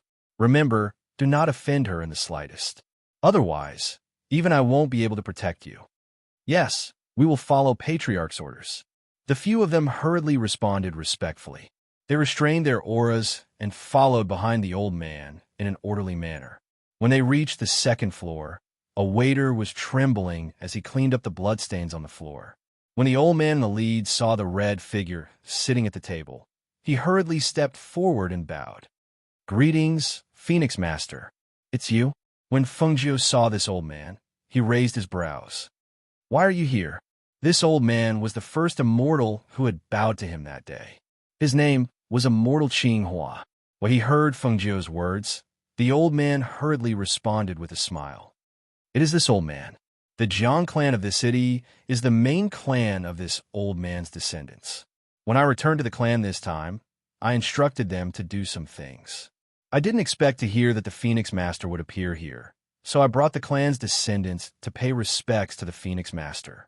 As he spoke, he turned slightly to the side and shouted to the people behind him, "Hurry up and pay respects to the Phoenix Master." The old man and two middle-aged men hurriedly stepped forward and respectfully kowtowed to Fengjiu. "Jiang clan, Jiang Qinghe. Jiang clan, Jiang Xianren. Jiang clan's descendant, Jiang Xianyi. Greetings, Phoenix Master." After the three of them reported their names, they kowtowed with excitement and reverence. Fengjiu glanced at them and said, "Get up." "Thank you, Phoenix Master." They hurriedly responded, then stood up and respectfully retreated behind their ancestor. However, after sneaking a peek at her on the second floor, they didn't dare to look at her again, for fear of offending this incomparably noble great emperor. "Phoenix Master, I'm afraid that the people at the inn won't be able to serve you well. Why don't you move to the residence to rest?" Immortal Qinghua said as he looked at Fengjiu. "No need. I won't be staying here for long." Fengjiu waved his hand, indicating that there was no need. Hearing this, he continued, "Phoenix Master, we are willing to help you solve your problems. Is there anything you need us to do?" The corners of Fengjiu's lips curled up slightly. He glanced at the people outside who had probably rushed over after hearing the news and said, "The Wei clan is one of the aristocratic families, but they have an undeserved reputation. As the saying goes, if the upper beam is not straight, the lower beam will be crooked. A family like this is truly unworthy of being an aristocratic family in this city." Immortal Qinghua's heart moved when he heard this. He immediately said, "Don't worry, Phoenix Master. Leave this matter to this old man. I will definitely give Phoenix Master a satisfactory result. All of you can leave. Tell them not to come up and disturb my peace and quiet," Fengjiu said as he raised his wine cup and took a sip. Chapter 48:59. After they left, the second floor became quiet again. Only Fengjiu, Songmi and the little beast remained. Seeing Songmi staring at her with wide eyes and a look of surprise, she couldn't help but chuckle. "What's wrong? Are you very surprised?" "Phoenix Master?" Songmi muttered. That's what they call me." Fengjiu nodded with a smile on her face. "Heavens, I actually called you Big Sister the whole way. I actually got along with you the whole way. This isn't a dream, right? Songmi covered her mouth with both hands, still finding it hard to believe. She guessed that her status should not be low. Perhaps she was someone from a hidden family or someone who was being groomed as the next successor. However, she did not expect that she was not from a family, but the mysterious Empress Phoenix Master who had just ascended not too long ago. Seeing her surprised and shocked expression, Fengjiu chuckled. Holding her chin with one hand, she sighed. What's there to be surprised about? Although my identity is a little extraordinary, I can't even find a cook with good culinary skills. Hearing this, Songmi was stunned for a moment. Then she patted her chest and looked at her with a fawning expression. Big sister, I'll go back with you. I'll make delicious food for you. In the future, I'll follow you wherever you go. I'll take care of all your meals. She would be stupid to refuse such a good thing. She didn't know her identity before, but now that she knew, she was naturally happy. Moreover, she knew that almighty people like them all had a floating immortal island. That place was filled with immortal chi and was extremely beneficial for cultivation. If she followed her, there would only be benefits and no harm. Moreover, she liked to cook and her big sister liked to eat. Fengjiu raised her eyebrows and glanced at her. You've decided? Amen. I've decided I won't regret it. Songmi hurriedly said. Looking at her, she hesitated for a moment and asked, Then should I call you Phoenix Master in the future, or should I continue to call you Big Sister? Hearing this, Fengjiu smiled and said, You've been shouting all the way. Don't you think it's a little late to ask now? Hearing this, Songmi smiled happily. Sis, you're the best. If she didn't agree, she wouldn't have let her call her that all the way. Speaking of which, her luck was really good. She was able to cozy up to someone powerful when she was traveling. If her father and brothers knew about this, they would probably be dumbfounded. The two people downstairs were chatting casually. Downstairs, immortal Elder Qing Hua had stopped the people from a clan that had rushed over from the city outside the inn. When he saw that the people from the Wei clan had also arrived, he walked up to stop them and at the same time brought them to the side to talk. Because of what happened today and the news of the Phoenix Master being here spread, the news of the Northern Flame Emperor's death spread like a feather being blown away by the wind. The news of the Phoenix Master taking over the Northern Flame Emperor's territory and becoming the new ruler of the Northern Flame Emperor's territory also spread like wildfire. There was another piece of news. Before the sky darkened, the Wei clan that had hundreds of years of history was stripped of their status as a noble clan. Overnight, the Wei clan went into hiding and wouldn't come out for 100 years. Chapter 4860. Halfway up a remote mountain, in front of a simple thatched hut, a large plot of land had been dug out to plant vegetables. At this time, a burly man in gray who looked to be about 40 years old was holding a hoe in his hand and digging up the soil. Sweat seeped from his tanned forehead, dripping down his cheeks and dripping onto the soil. The man worked in the field, and every time he swung his hoe, he would release some sweat. The sound of the hoe digging into the soil became a unique sound in this quiet place. Inside the thatched hut, a white-haired old woman walked out with a bamboo basket in one hand and a water bottle in the other. Her hair was white and her face was covered in wrinkles. Her back was slightly bent and her figure was small and thin. Every step she took was very slow. When a man swinging the hoe saw the old woman walking towards him, he quickly put down the hoe in his hand and quickly walked forward. He took the things in her hand and put them to the side. He held her hand and scolded. Didn't you say you didn't need to give me water and food? It's so close. If I'm hungry or thirsty, I'll go home to drink. As he said this, he held her hand and took the cloth covering the basket and put on the ground. Come, sit down. The old woman revealed a smile and warmly said, I can still carry this. It's not heavy. As she said this, she poured a cup of water for him and pulled him to the side to sit down. She said, Drink a cup of water. Look at how much sweat you're sweating. As she said this, she took out a handkerchief and helped him wipe the sweat off his face. The man sat beside her and looked at her with a gentle gaze. He He allowed her to help him wipe off his sweat. Looking at her gentle gaze, she carefully helped him wipe off his sweat. He held her hand and said, "All right, there's no need to wipe. Sit for a while, and the sweat will dry." As he said this, he drank the water in the cup and poured another cup for her. "You should also drink a cup. It's hot today. Drink more water." The old woman smiled and took the teacup in his hand. She held the teacup with both hands. Because she was old, her hands were slightly trembling, and the water in the cup was also gently swaying. Seeing this, the man's heart ached and a trace of pain flashed through his eyes. However, the pain in his eyes disappeared in an instant. When he saw her look at him after drinking the water, a smile appeared on his face again, and he picked up the cornbread in the basket to eat. The old woman sat beside him with one hand held by him. She looked at the vegetable field in front of her, and her old voice was gentle as she said, "These vegetables are growing very well. They can be picked in a few days. When the time comes, I'll dry them and make dried vegetables for you to eat in the future. Dry them and make them into dried vegetables. We can eat them in the future." The man who was eating cornbread emphasized and looked at her. Hearing this, the old woman smiled helplessly. "All right, we'll eat them together after they're dried." Hearing this, the man smiled and pointed to the half-plowed open space in front of them. "By tonight, I'll be done plowing this new piece of land. When the time comes, I'll move 2 fruit trees to the left and right sides. Next year, we can eat the fruits we planted.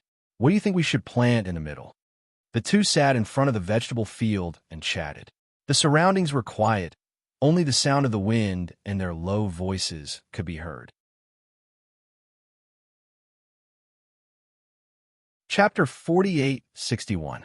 The man was in the prime of his life, with a muscular body and a well-defined face.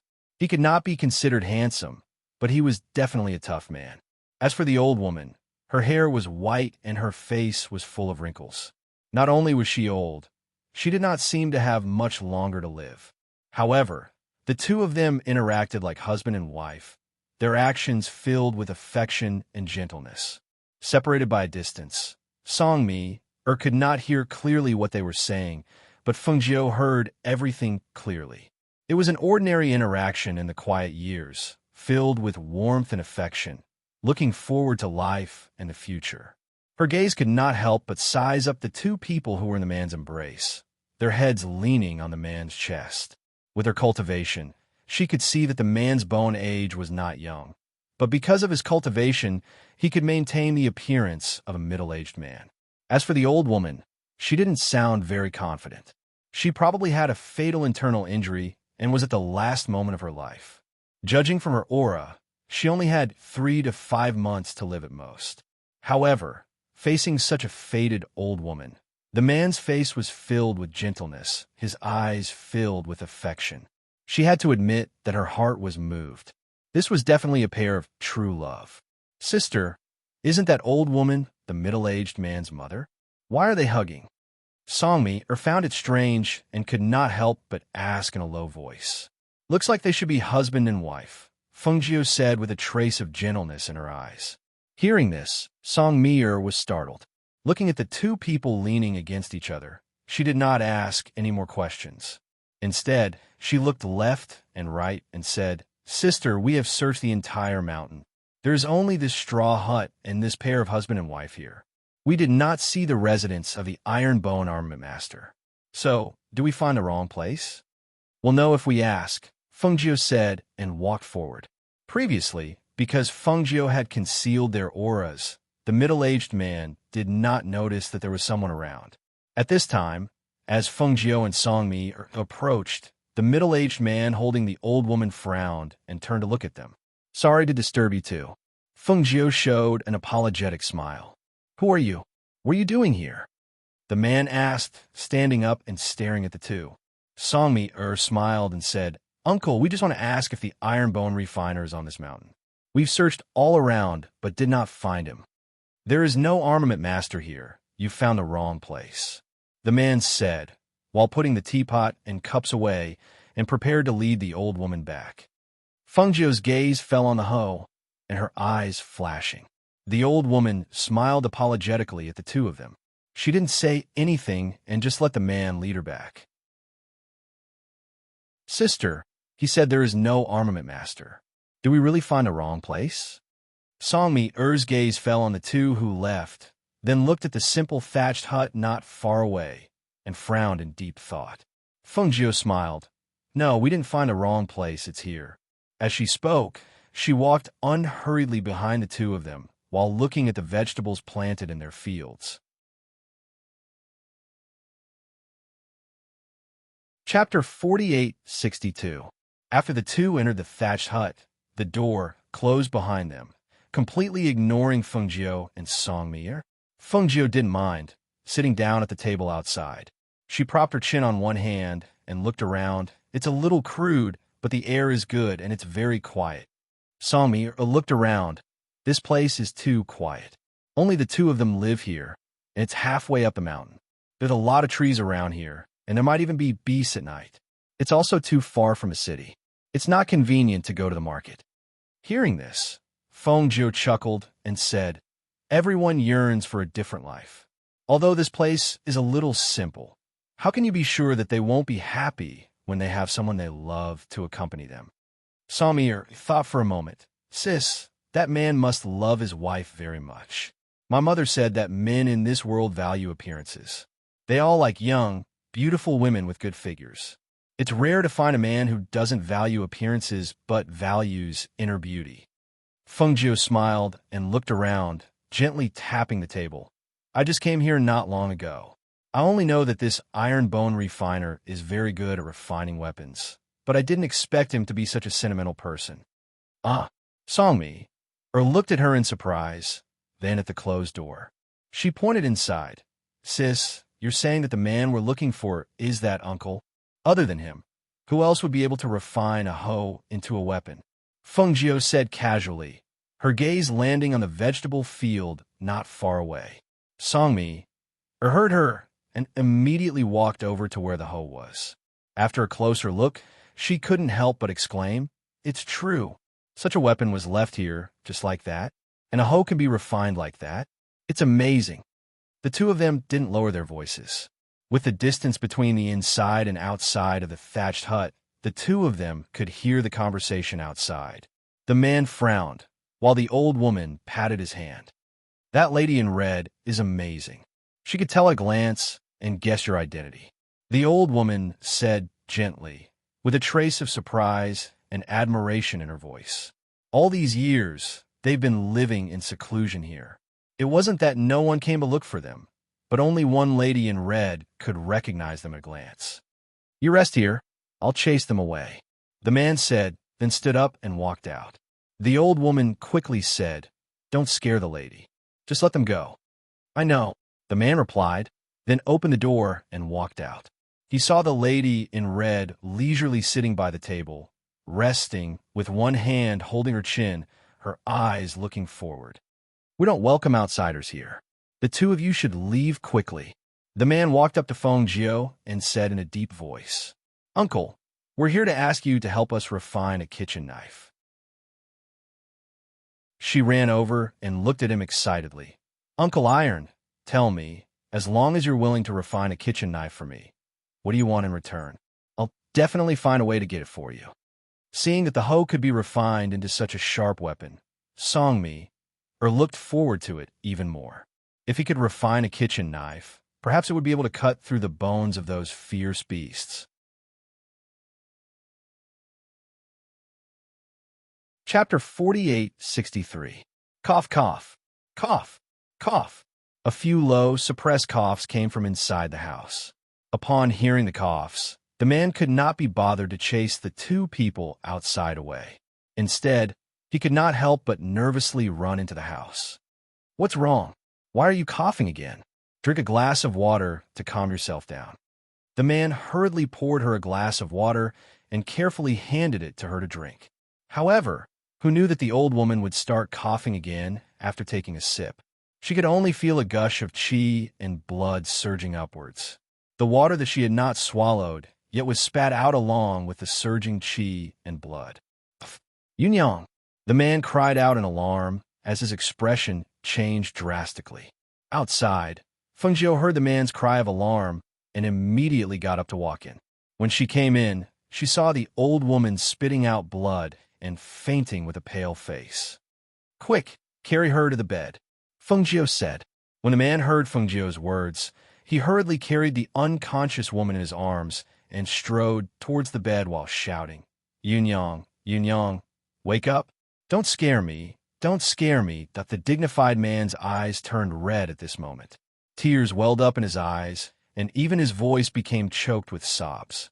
After placing her on the bed, he still held her hand by the bed and shouted, Yunyang, Yunyang, wake up! Move aside, I'll take a look at her. Fengjiu said. Just as she was about to walk forward, she was pushed away by the red-eyed man. Go away, go away. Don't touch my Yunyang. Go away. The man shouted angrily. He was furious that this unknown woman was trying to get close to the most important person in his life. Fengjiu didn't argue with him when she saw that he was deeply in love with her. However, when she looked at the old woman who was lying on the bed with a weak aura, she couldn't bear to see this pair of lovers be separated forever. I'm proficient in medicine. She has an old illness that has dragged on for many years. It's already not easy for her to hold on until now. Now that she's vomiting blood, her condition has worsened. If you don't let me treat her, she won't live past today. Fengjiu said faintly. He did not step forward. He only stood 3 steps away from the bed and looked at the crazy man. When the man heard this, there was a struggle in his eyes. He didn't know where these two people came from, but he knew the condition of his beloved's body. But if he were to let these strangers treat his beloved, his heart was struggling. In the end, she was frightened by the words that if she didn't receive treatment, she wouldn't be able to live past today. He stood up and silently retreated, but his gaze was fixed on the red-clothed woman's movements, afraid that she would do something bad to him. Songmi saw that he was staring at Fengjiu like a crazed wolf and said, Uncle Tai, don't worry. We're not bad people. We won't do anything to hurt you. However, the man did not say a word. It was as if he did not hear anything. He only stared at Fengjiu. After taking her pulse, she took out her silver needles to treat her. Seeing how skillful she was with the needles, he pursed his lips and resisted the urge to snatch the needles away. Feng Nine didn't pay attention to him. Instead, she focused on giving emergency treatment to the old woman on the bed. As time went by, the old woman who had fainted gradually woke up. At this time, Feng Nine was also withdrawing the silver needles that were inserted into her acupuncture points one by one.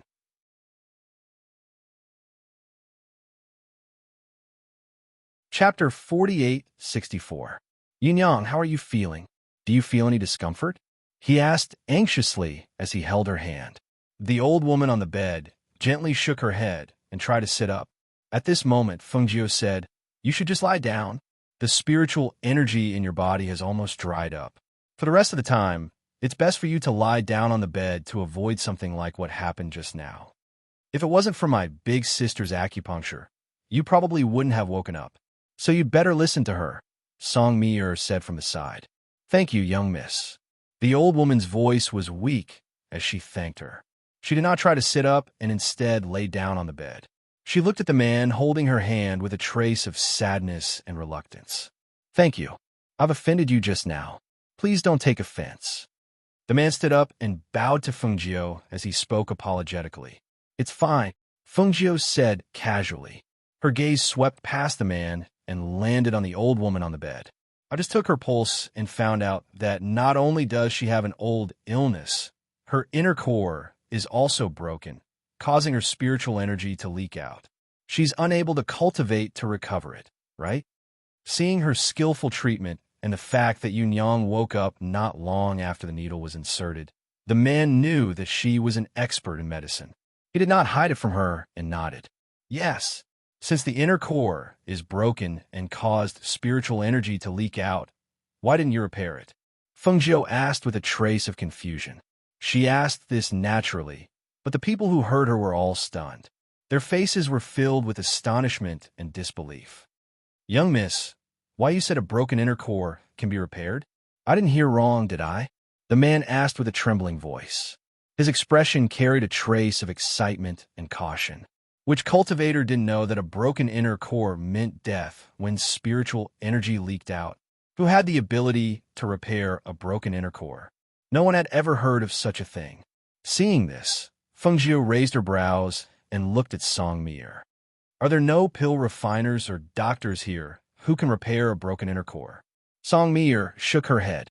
Big sister, once the inner core is broken, spiritual energy will leak out. No one can repair it. You can only wait for death. As she spoke, her gaze turned and landed on her astonished face. She asked curiously, Big sister, you can repair a broken inner core? At this moment, the man fell to his knees and begged, Young miss, please save my Yunyang. As long as you're willing to help me save Yunyang, I'll do anything. Feng Jiu smiled when she heard that. She glanced at the old woman on the bed and said to the man, If I want you and your wife to come with me, will you agree? Hearing this, the man paused for a moment and didn't immediately answer. This was because he didn't know where this lady in red came from. Why did she want them to go with her? Feng Jiu wasn't in a hurry. She walked to the table and sat down. She said slowly, Don't worry. I won't ask you to do anything hurtful. I just like your craftsmanship, so I want you to work for me. Then she paused. If you don't agree, it's fine. I can extend her life for 3 years, but you have to refine a knife in exchange.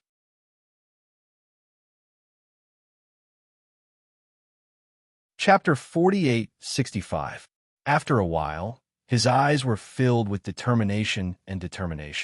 He raised his head to look at Fengjiu and said in a low voice, As long as my lady can save Yunyang's life, my life is yours. Hearing this, Fengjiu smiled and looked at him meaningfully.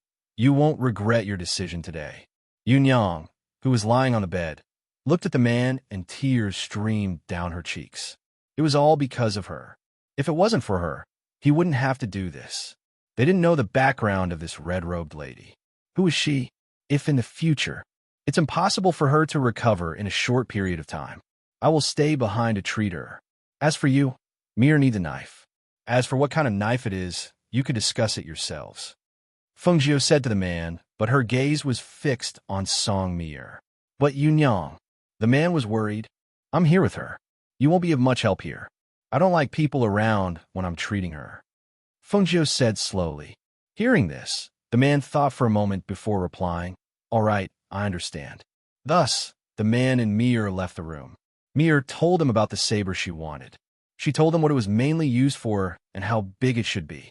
After the two men left the room, Yunyang looked at Fengjiu from the bed and asked in a weak voice, My lady, why do you want us to follow you? Aren't you worried, my lady? Hearing this, Fengjiu smiled. She stood up and walked to the bed. Worried about what? Worried that you'll go back on your word after I treat you? Or worried about your character? She didn't give her a chance to speak. She sat down on the bed and smiled. I believe that I have a good eye for people. Besides, I've just obtained a new place. It's big, but I don't have many people to order around. If I find a few pleasing to the eye, there's no harm in bringing back a few of them. Yunyang didn't expect to hear such words. She stared blankly at her and didn't know what to say for a moment. Open your mouth. Fengjiu took out a pill. Yunyang instinctively opened her mouth and felt that something was thrown into her mouth and slid down her throat. A faint medicinal taste spread in her mouth, accompanied by a rich and pure spiritual aura. She was stunned for a moment. Immediately after, she felt a warm flow of spiritual energy begin to flow through her body. She only felt a burst of comfort all over her body, and she didn't know how she fell asleep. At this moment, Fengjiu placed his hand on her chest and sent a strand of green lotus chi into her body, slowly repairing her shattered Niden. However, because her Niden had been broken for 1 or 2 years, she was afraid that her body wouldn't be able to bear it if she wanted to repair it in a short period of time. Therefore, she could only take it slowly. Outside, the man took out a crafting furnace and tools about 100 meters away from the house. He selected a piece of black iron and started to burn in the furnace. When Fengjiu came out of the house, she saw that the man had already started to refine weapons. She smiled with satisfaction and took out a soft couch from her space and placed it in a cool place in front of the house. She took out some spiritual wine and drank it. She half closed her eyes and enjoyed the tranquility of the mountainside.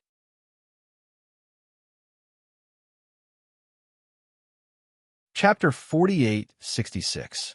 Fengjiu tilted her head slightly and poured some wine into her mouth. After taking a sip, she smiled and said, "No need." Aside from the power of the green lotus, she also had all kinds of pills in the space. Naturally, she didn't need to brew any medicine. Big sis, how do you know medicine as well? Also, I've never heard of anyone who knows how to repair inner cores. Songmi looked at her with admiration and asked with a smile, "Big sis, is there anything you don't know?" Fengjiu smiled and leisurely drank her wine. "It's hard to say because I'm proficient in a lot of things." She even knew how to refine weapons, but she was too lazy to do so. The two chatted outside for a while before Songmi went to prepare the meal, leaving Fengjiu to rest. The days in the mountains were very quiet and boring. There was nothing else to pass the time. Therefore, in the past 3 days, Fengjiu spent most of her time lying on the soft couch and rubbing Tun Yin from a space. The man didn't want the sound of forging to disturb her rest, so he stayed 100 meters away from her. There were also some trees in between. Therefore, other than having her vision obstructed, the sound was also much quieter. However, for someone of Fengjiu's cultivation, the sound of forging could still be heard clearly, especially when the man was forging day and night. In the past 3 days, the sound of hammering hadn't stopped at all. Songmi came out of the house with an empty bowl in her hand. She came to Fengjiu's side with a smile and said, "Big sis, Yuan Yang finished her porridge and said she feels much better. Can she get out of bed and walk around? Let her continue to lie down and take care of her body. When she can get out of bed and walk around, I'll let her down." Fengjiu didn't even open her eyes. Her hand on her abdomen gently tapped along with the sound of hammering. "All right, I'll go talk to her," Songmi said as she ran back inside. After a while, she came out. 2 days later, Fengjiu said to Yun Yang, who was lying on the bed, "Come down and walk around today. Go and wash up."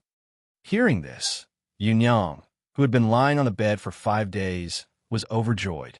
A gentle smile appeared on her face, and she said, "Miss, I feel that the spiritual power in my body has gradually condensed. Am I going to recover soon?" It would be a lie to say that they were not shocked. In just 5 days, she had changed from a weak 70 to 80 years old woman to a 40 years old woman. Although the white hair on her head had not turned black like before, half of it was black. Not only that, her body had also returned to the state when she was 40 years old. If they had not seen it with their own eyes, they would not have dared to believe that she would have such a day. Fengjiu slowly walked out and said, "If you want to fully recover, it will take about a month or so. However, your inner core is gradually recovering and your internal injuries are about 70 to 80% better. It's only a matter of time before you recover to your peak. All right, go and wash up." Seeing her leave, Yun Yang impatiently got out of bed and went to the bath water that Mir had prepared for her. Looking at her reflection in the water, she could not help but tear up.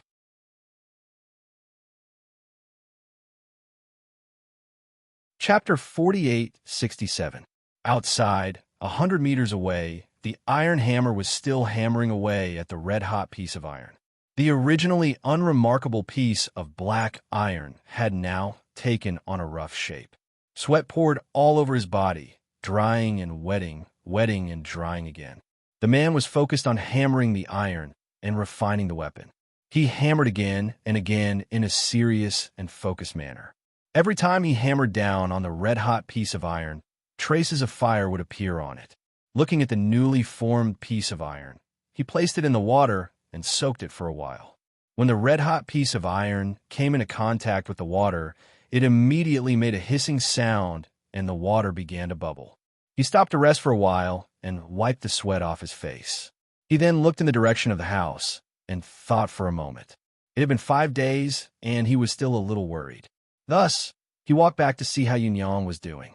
When he arrived at the front of the house, he saw the young lady in red resting on the soft couch in front of the house with a snow-white pet lying in her arms. Songmi was picking vegetables in the vegetable field.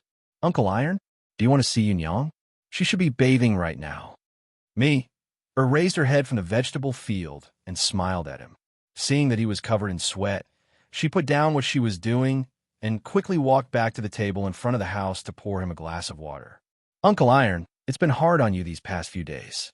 Quickly drink a glass of water to quench your thirst. Hearing me say that Yunyang was bathing, he was startled but did not go in. Instead, he took the water she poured and thanked her. Many thanks. After drinking the water, he paused and asked worriedly, "How has Yunyang been these past few days? Has her spirit been better?" Songmi smiled and nodded. "Don't worry, she's been well these past few days. It's fine, don't worry. Big sister has been letting her lie in bed for the past few days.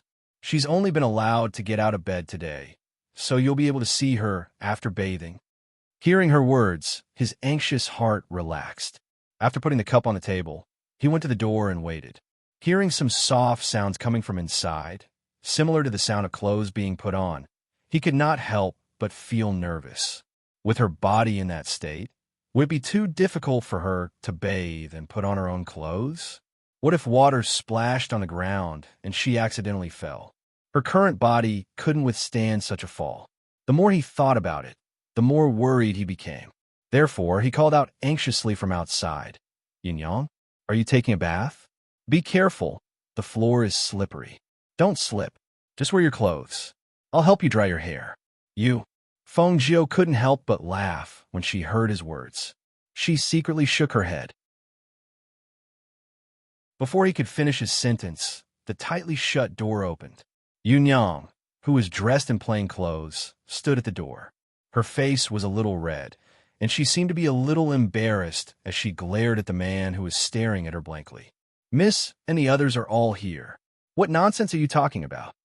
Although the two of them had always been in love, when he said those words in front of the two young ladies, she felt a little embarrassed. After all, they were already so old. Yunyang? How did you become younger?" He stared at her blankly, as if he couldn't come back to his senses.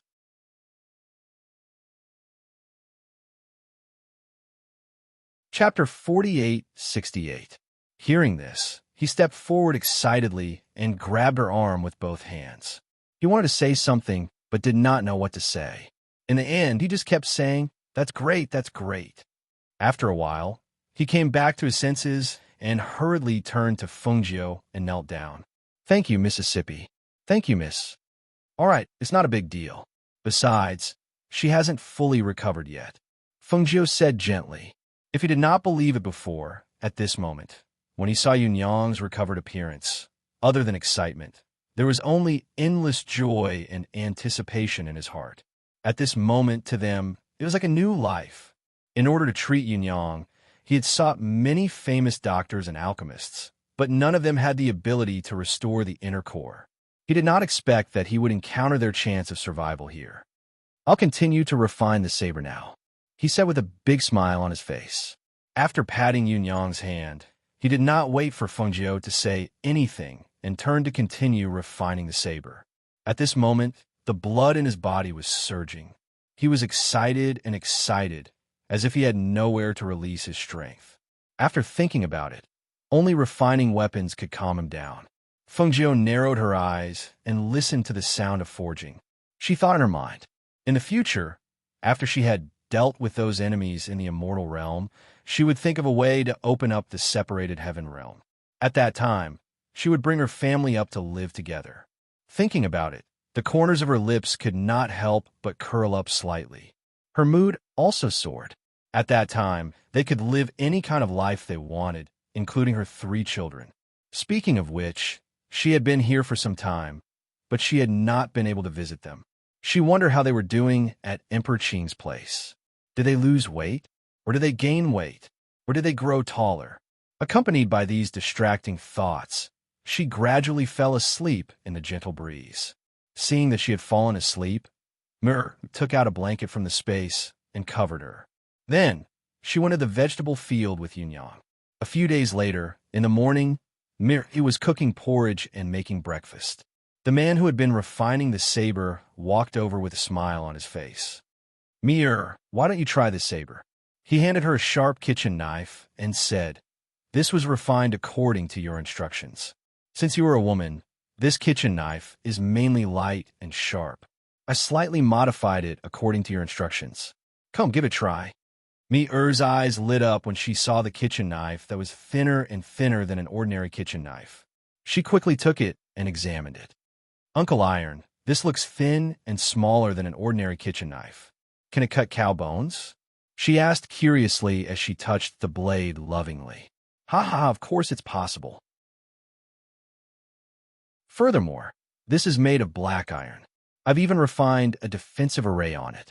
If necessary, it can be used as a weapon. Just use it for now. In the future, I'll refine a better one for you." He laughed heartily as he spoke. "Okay, thank you, Uncle Iron." Song Mir thanked him happily and couldn't wait to go to the kitchen with the knife.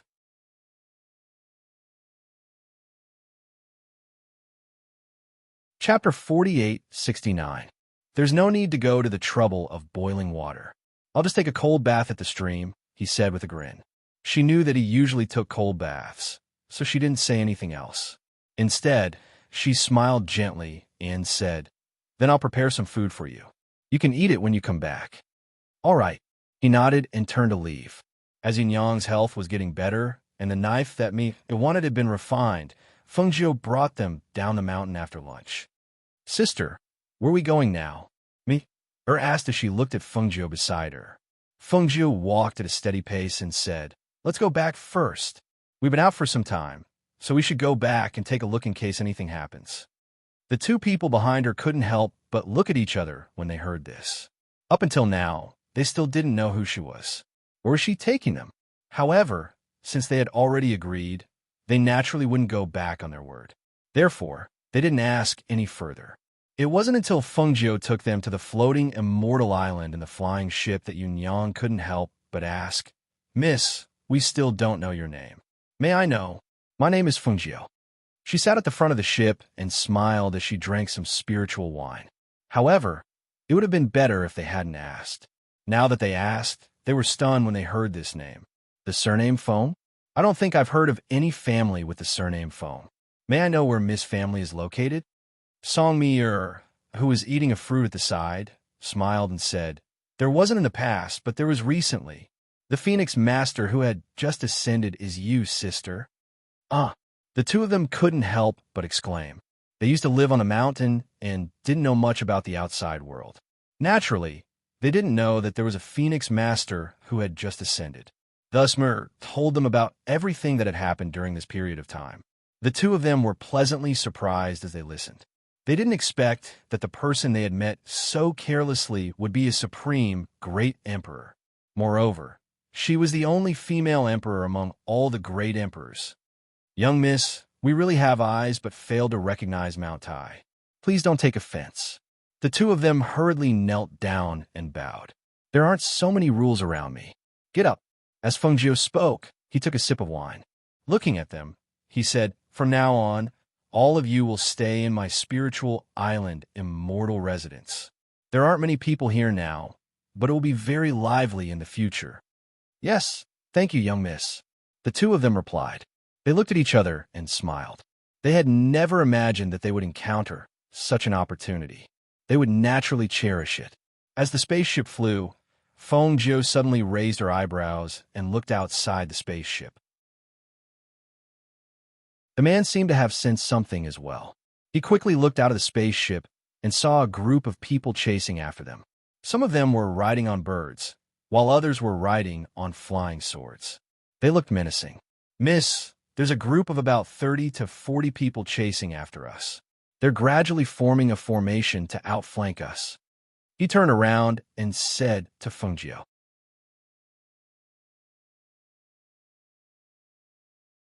Chapter 4870.